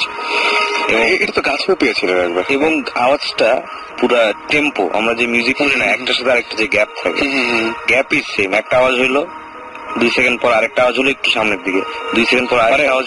এখন এটা হতে পারে কোন একটা ডিভাইস, কোন একটা ইকুইপমেন্ট, কোন কিছু একটা আওয়াজ আসতেছে। বাট ইন্টারেস্টিং ব্যাপার হচ্ছে আওয়াজটা শুরু হয়েছে হচ্ছে রুমের কর্নার থেকে, উপর সিলিং থেকে। মানে আমি একটু এক্সপ্লেন করি, আমাদের বাসাটা হচ্ছে টিন শেড, আর নিচে ফল সিলিং, রুমের মধ্যে ফল সিলিং দেখা থেকে টি শার্টটা দেখা যায়। সো ধরলাম যে কোনাকুনি কোন একটা জায়গায় টিনের মধ্যে একটা আওয়াজ, টাক একটা আওয়াজ, তার সে কয়েক সেকেন্ড পরে পুরো তালে তালে, মানে এই জিনিসটা আমরা ওইখানে আমরা 4 জন মিউজিশিয়ান, একদম একদম একদম। তারপরে একটু পরে আবার টাক, আবার একটু পরে টাক। কিন্তু ইন্টারেস্টিং ব্যাপার হচ্ছে আওয়াজটা কর্নার থেকে আস্তে আস্তে মাঝখানে আসছে, আগাচ্ছে। মানে হাঁটাও না, এটা কিছু ছোট্ট একটা মানে মার্বেল পড়লে যেরকম একটা সাউন্ড হয়, হাঁটা না, এটা মার্বেল পড়লে সবচেয়ে আশেপাশে যে গাছ থেকে বা আশেপাশে কোনো জায়গা থেকে কিছু পড়ে, তাহলে পড়বে না জিনিসটা। এক্স্যাক্টলি, ওইখান থেকে গাছ থেকে পড়া কিছু নাই, আমরা চিন্তা করছি। মানে বাট এই জিনিসটা খুব মজা লাগছে। এবং ওই আওয়াজ যখন 5 নাম্বার আওয়াজটা যখন হলো, 5th সাউন্ডটার সময় আলিফ উঠে গিয়ে ফ্যানটা ছেড়ে বলল, ফ্যানটা আমি ছাড়বোই, কোথাও আমার ভয় লাগছে। তখন আমি বললাম তুমি এত ভয় করতেছো কেন? রুমের মধ্যে আওয়াজটা হচ্ছিল। আমি রুমের উপরে হইতেছিল, আমরা সবাই উপরে বসে, আলিফের মনে হচ্ছিল রুমের মধ্যে। আমার সাথে আলিফের একটু ইয়ে লাগছে যে কেন তুই ফ্যান চালাস, আমরা সেটাইছিলাম। আলিফ আবার এতই ভয় পাইছে এবং সে ফিল করছে রুমে তার এক্সপ্লেনেশন হচ্ছে আওয়াজটা তার দিকে আসতেছিল কিন্তু এটা খাটের নিচ থেকে। আর আমাদের এক্সপ্লেনেশনটা হচ্ছে যেটা টিন শেডের উপর থেকে। মানে আমরা একটু কনফিউজ, এই কারণে আলিফ এত ভয় পেয়েছে। তখন বলে যে শোনো আমি এরকম শুনতেছিলাম। সো যেটি হোক, এইগুলোর তো টুকটাক আওয়াজ, এগুলো মানে হয়তোবা অন্য কোনো সময় এরকম একটা আওয়াজ পেলে আমরা হেসে উড়িয়ে দিতাম। বাট একদম কিছুক্ষণ আগে এরকম একটা রাতে এরকম একটা ঘটনা ঘটছে, যেটার জন্য মানে আমরা তখন কোনো কিছু অ্যাকচুয়ালি নর্মালি নিতে পারিনি। স্বাভাবিক, খুবই স্বাভাবিক। বাট দেন এগেইন এই টাইপের জিনিসপত্র হলে মজাই লাগে। সো আমি এটা জানতে চাচ্ছি যে তো ভাই ওই সময় কি মজা লাগছিল আসলে নাকি ওই সময় মনে হচ্ছিল যে এটা শেষ হওয়া উচিত? এটা আমার একটা, আচ্ছা আমি এখানে একটা আবার একটু আমি ইন্টারাপ্ট করতেছি। আমার এটা খুব ইন্টারেস্টিং ব্যাপার, সেটা হচ্ছে যে তপু ওইখানে যেভাবে অ্যাক্ট করছে, এটা খুবই বললাম না যে এটা নর্মাল না। তপুর জন্য তপু হাসে এসে একটা মুখ, আমি এসে ধরে দেখি এই টাইপের করতেছে। মানে আমি তাকে তখন চেষ্টা করতেছি তুমি ওই সাইডে থাকো, বাট ওই রুম থেকে বের হয়ে যাওয়ার পর যখন এই রুমে গেছে তখন কিন্তু তপু বলতেছে যে সময় আমার অনেক ভালো লাগছে। মানে তখন তপু পুরো অ্যাজ ইফ এতক্ষণ তপুর মানে তপুর মধ্যে ছিলেন না, ভয়ের সুইচটা অফ করা ছিল, আসার পর এখন সুইচটা আবার অন করছে, বা চার্জ চলে গেছিল আবার চার্জ হয়েছে। মানে রুমে আসার পর তপু বলছে কি আমি এখন বাথরুমে যেতে পর্যন্ত আমার ভয় লাগছে শুনবে। মানে সে তখন অনেক বুঝতেছি তোর ভয় লাগার কথা, বাট এর আগে কিন্তু তুমি ওই আমার কোনো কিছুই লাগতেছিল না, কোনো ভয় লাগছিল। আচ্ছা ওই যখন একদম সামনাসামনি দেখছেন সুমনটাকে, ওই সময় ভয় লাগছে? ভয় না, আমি কিউরিয়াসিটি ফিল করছিলাম যে আমি গিয়ে দেখি দৌড়ে যে কিছু আছে নাকি ওখানে। বাট ওই রূপটা থেকে যখন আরেক রুমে গেলাম আমি একেবারে ভয় শেষ। আমি এক খাটের মাঝখানে, মানে কর্নারে বসতে ভয় পাচ্ছি, আমি খাটের মাঝখানে বসে আছি, এই শব্দ টব্দ এক্সপিরিয়েন্স করছি এবং আমি ওয়াশরুমে যেতে আমার ভয় লাগছে, যেটা রুমের সাথে অ্যাটাচ। সো এই হচ্ছে কাহিনী। এবং আমি জানি না, আমার জীবনে কোনোদিন এরকম এক্সপিরিয়েন্স হয়নি। তবে ওই আগের যে ঘটনা ওইটা আমরা পরে এখন বলার দরকার নেই। এই হচ্ছে মানে এটা আমার কোনো এক্সপ্লেনেশন, আমি সবগুলার লজিক্যাল চিন্তা করার চেষ্টা করেছি। বালিশ খাটের নিচে, বোতল উপরে, সবকিছু আমি মানছি যে এটা হইতে পারে। আমাদের কেউ ওখানে আমাদের মতিন ভাই ছিল, মতি ভাই,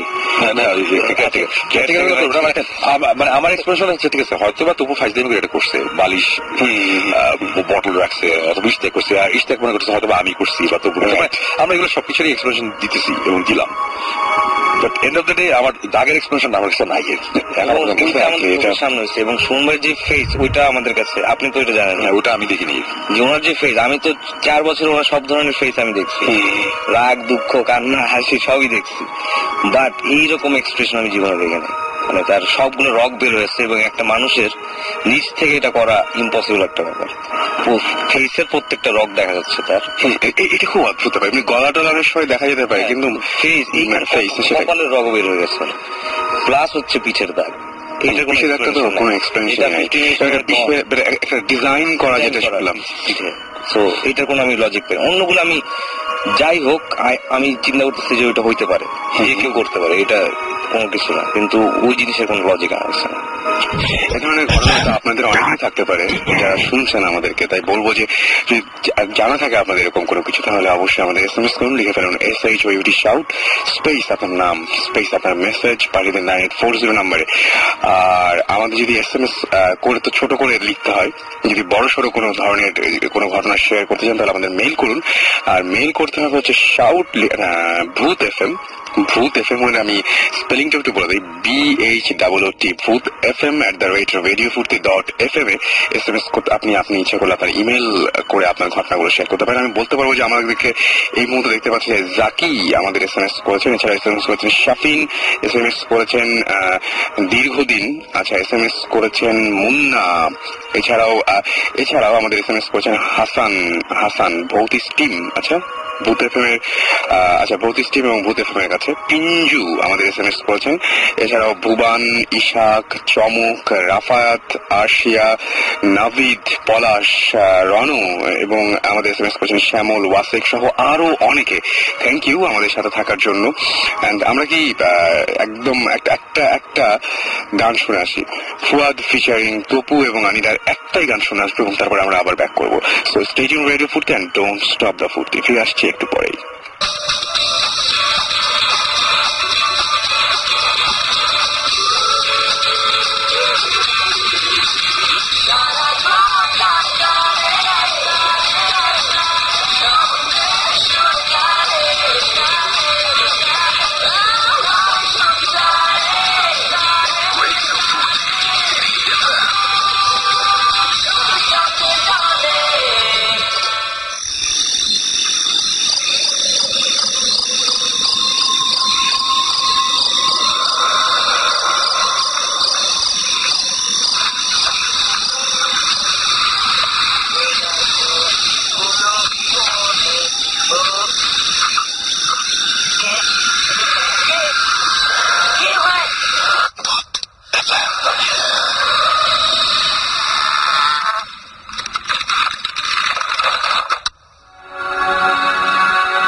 ঘটনা বলেছিলাম, সেখানে ওই মহিলা যখন নিরুপায় হয়েছিল, তারা একজন মহিলা এবং তার মেয়ে, তারা তখন বলেছিল যে প্লিজ আমরা দুজন একা থাকছি বাসায়, আমরা অনেক ভয় পাচ্ছি, প্লিজ আমাদেরকে লিভ করো।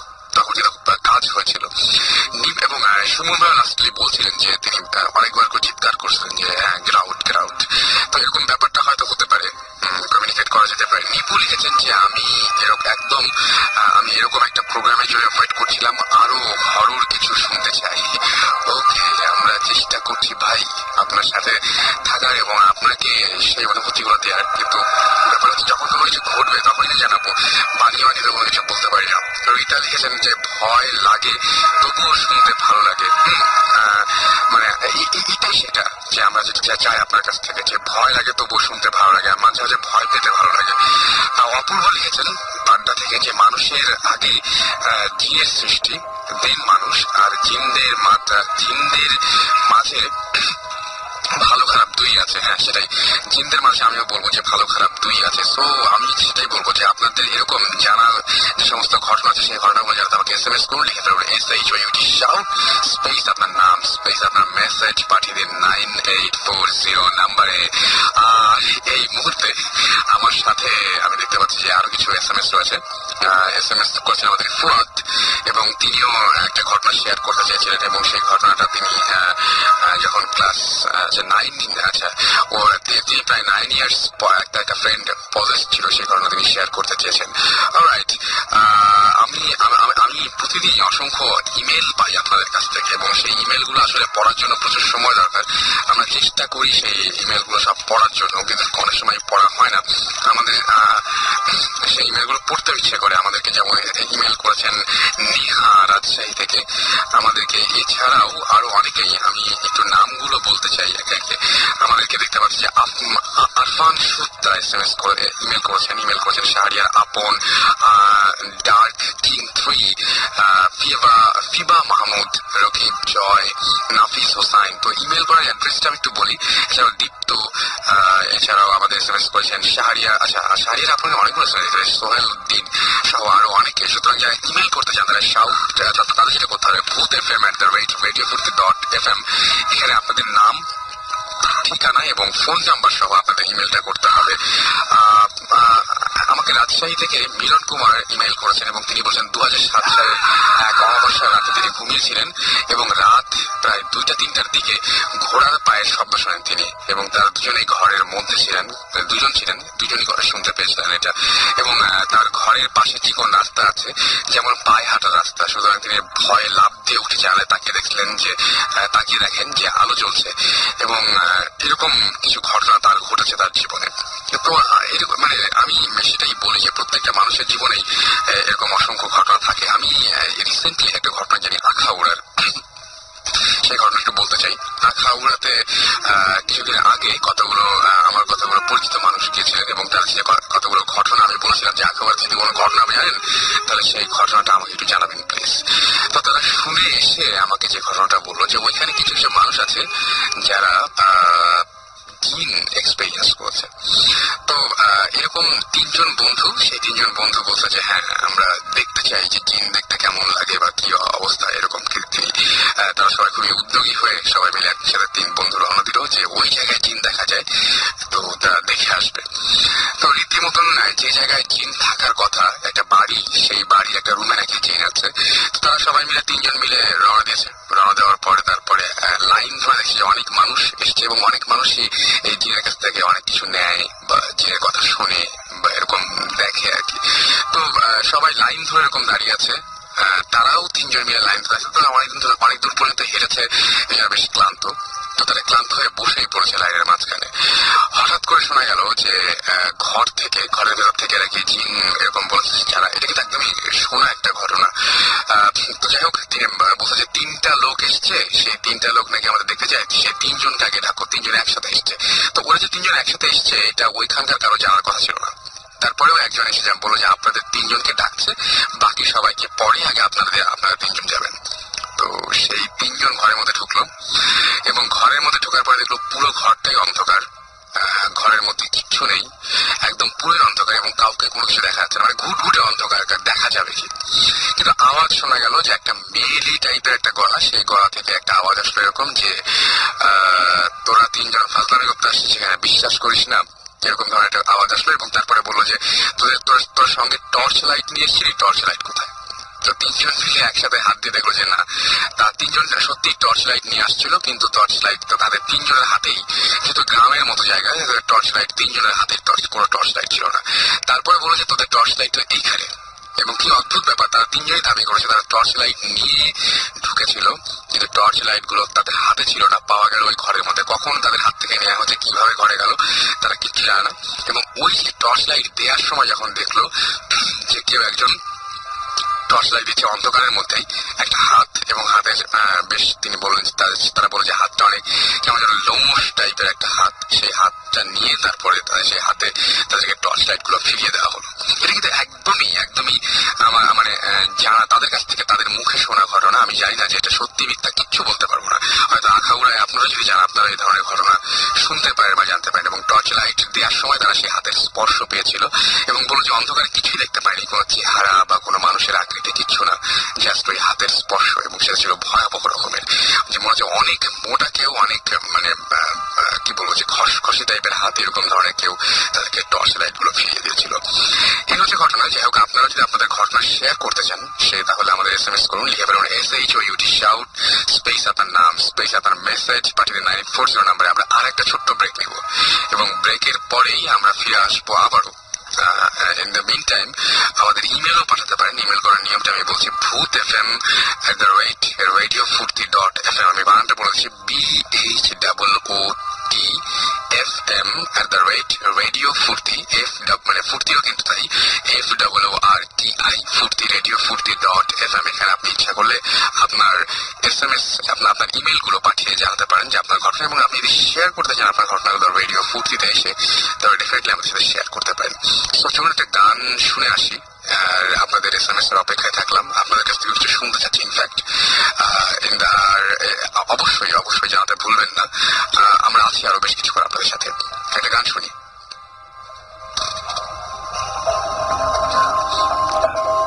সাথে থাকুন, ফিরে আসছি একটু পরে।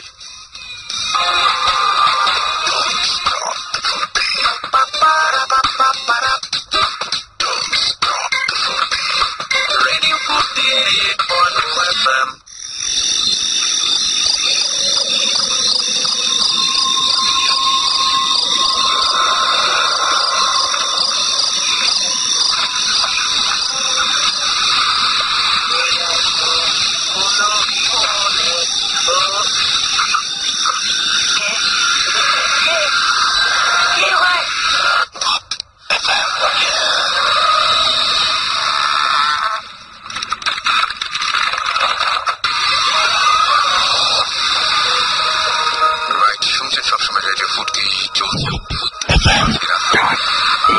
আমার সাথে রয়েছেন সুমন ভাই আছেন, তপু ভাই আছেন এবং উপমা আর জাকি এখন আছেন।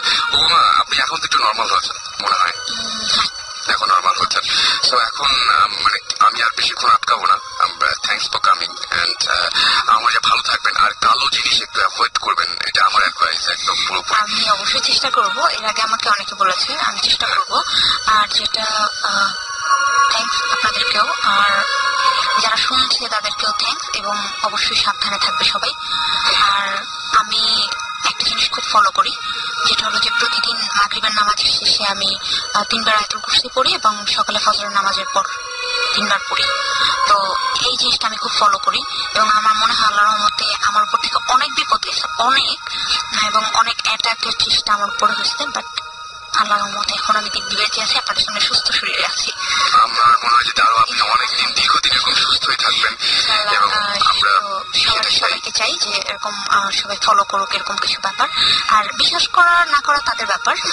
আমি যে বললাম আমার এক্সপিরিয়েন্স শেয়ার করলাম, তো এটা কেউ বিশ্বাস করেছে কি করেছে না আমার এটা কোনো ব্যাপার আমার সাথে হয়েছে, আমি ফিল করেছি, আমি সবার সাথে শেয়ার করলাম, আপনাদের সাথে করলাম, সবার সাথে করলাম। শুনে কার কিরকম লেগেছে সেটা তাদের ব্যাপার। তবে হ্যাঁ, পৃথিবীতে আমরা যেহেতু মুসলমান, আল্লাহ বিশ্বাস করি, আল্লাহর কোরআন বিশ্বাস করি, তো সেখানে একটা স্পষ্ট উল্লেখ আছে যে আল্লাহ দুইটা জিনিস বানাইছে, একটা হচ্ছে জিন, একটা হচ্ছে ইনসান। আমরা হচ্ছে ইনসান, তো আরেকটা জিনিস নিশ্চয়ই আছে, সেটা হচ্ছে জিন।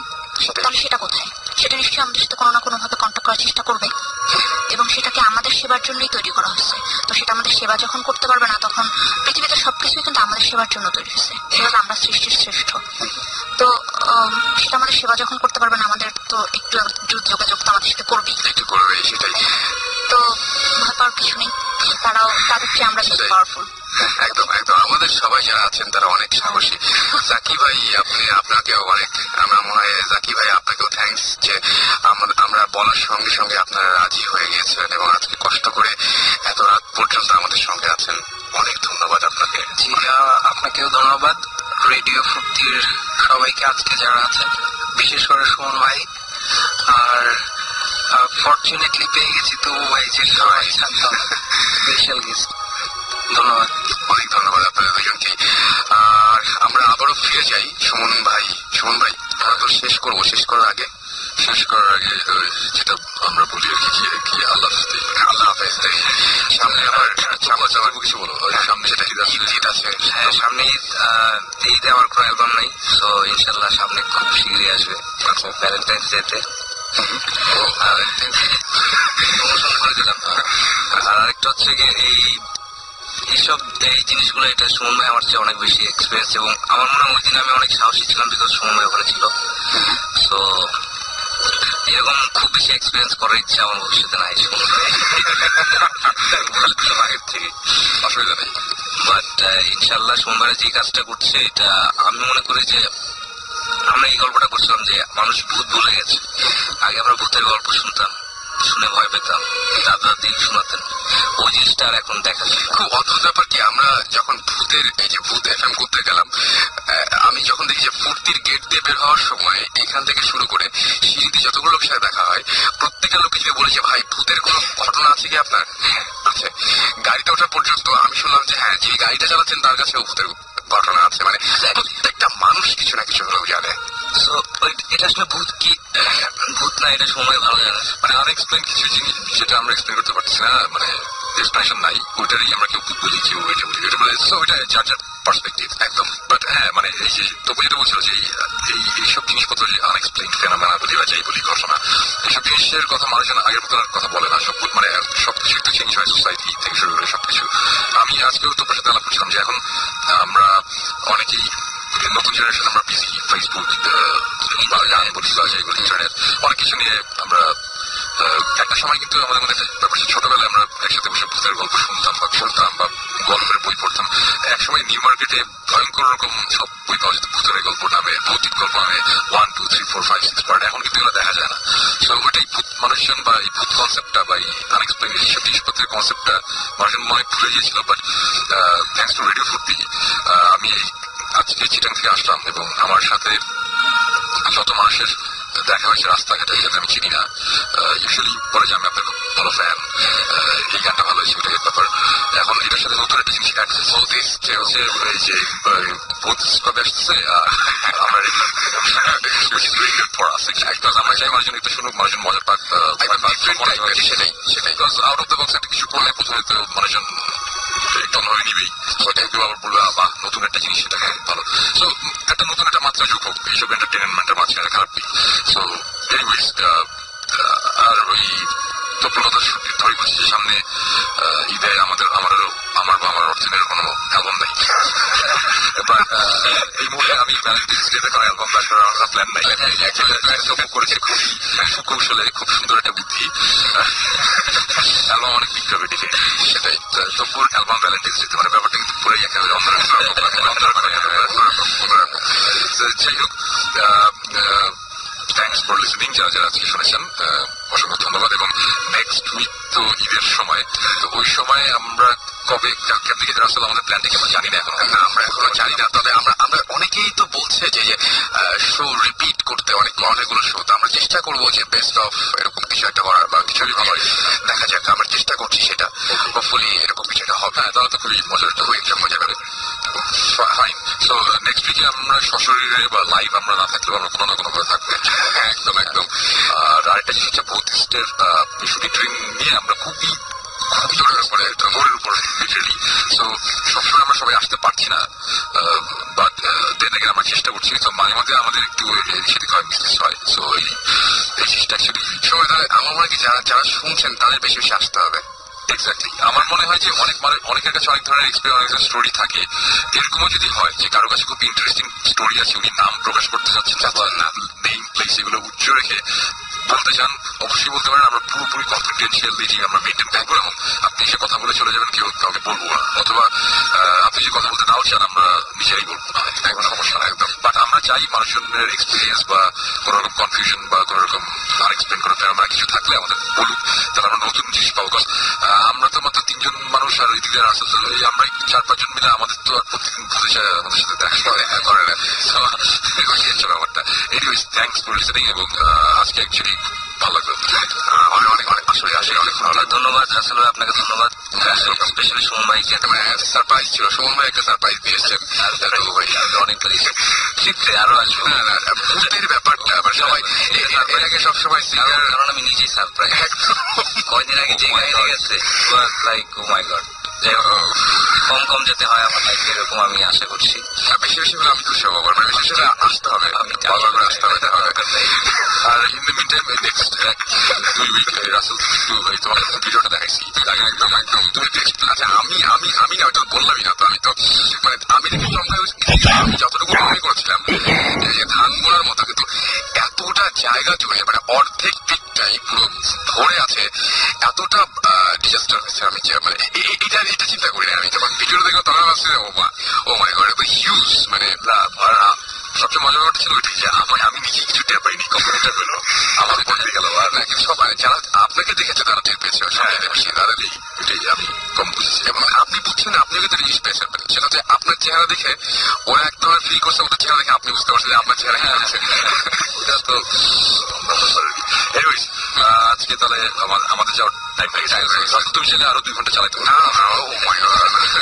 কোনো শখ নাই। আমি একা মানে মাসুম, আমি গত এটা বলেছি মাসুম গত ঈদে যেটা হয়েছিল, গত ঈদে মাসুম এরকম ভাবে আমি বলছিলাম যে কিছু মিউজিক টিউজিক আমাদের এরকম ঠিকঠাক করতে হবে। আর ভূত এফএমের আগের শো গুলো একটু শুনতে বলছিলাম আর কি, মাসুম শুনতে হবে। তো আমরা অফিস লিভ করছি এই সময়, সে আমাকে এসে বললো, মানে আমাদের সাউন্ড ইঞ্জিনিয়ার কথা বলছি, সে আমাদেরকে জাস্ট বললো যে আপনারা সবাই চলে যাচ্ছেন, আপনারা কি মনে করেন যে আমি এই সময় ওই শো এর ওইগুলো একা একা শুনবো? পাগল পাইছেন। ব্যাপারটা যেটা একা একা করা ঠিক না। আমার মনে হয় যে আমরা বিদায় নিই, এবং ঈদের আগে যেহেতু আজকে শেষ হয়ে যাচ্ছে, সবাই ঈদ মোবারক, ভালো থাকবেন, সবাই ভালো থাকবেন। এবার একটু গরু টরু কম দেখা যাচ্ছে শহরে, কম দেখা যাচ্ছে। এনিওয়ে, এর সাথে ভূতের কোনো সম্পর্ক নেই, এর সাথে কোনো সম্পর্ক নেই। আমরা অ্যাসিডিটি দিতে ভূত রেড মিট খায় না, ভূত ইলিশ মাছ চাচ্ছে এবং শুনছিলাম এরকম অনেক কিছু খায়। যাই হোক, আপনারা সবাই ভালো থাকবেন, সুস্থ থাকবেন। বিশেষ করে সুস্থ থাকলে আপনারা সাহসী থাকবেন, সাহস থাকলে ভূত এফএম শুনতে পারবেন, এবং অবশ্যই আমাদের সাথে থাকবেন। আজকের মতো এখানেই বিদায় নিচ্ছি, এবং যাওয়ার আগে আরো একবার রাফা ফিচারিং তবু আমার খুব ভালো লাগে এই গানটা, এবং সত্যি একটা প্রচুর আসলে এই জায়গাটাতে শেখে। Stay tuned, ready for the end. Don't stop the ফুর্তি। কথা হবে আবার।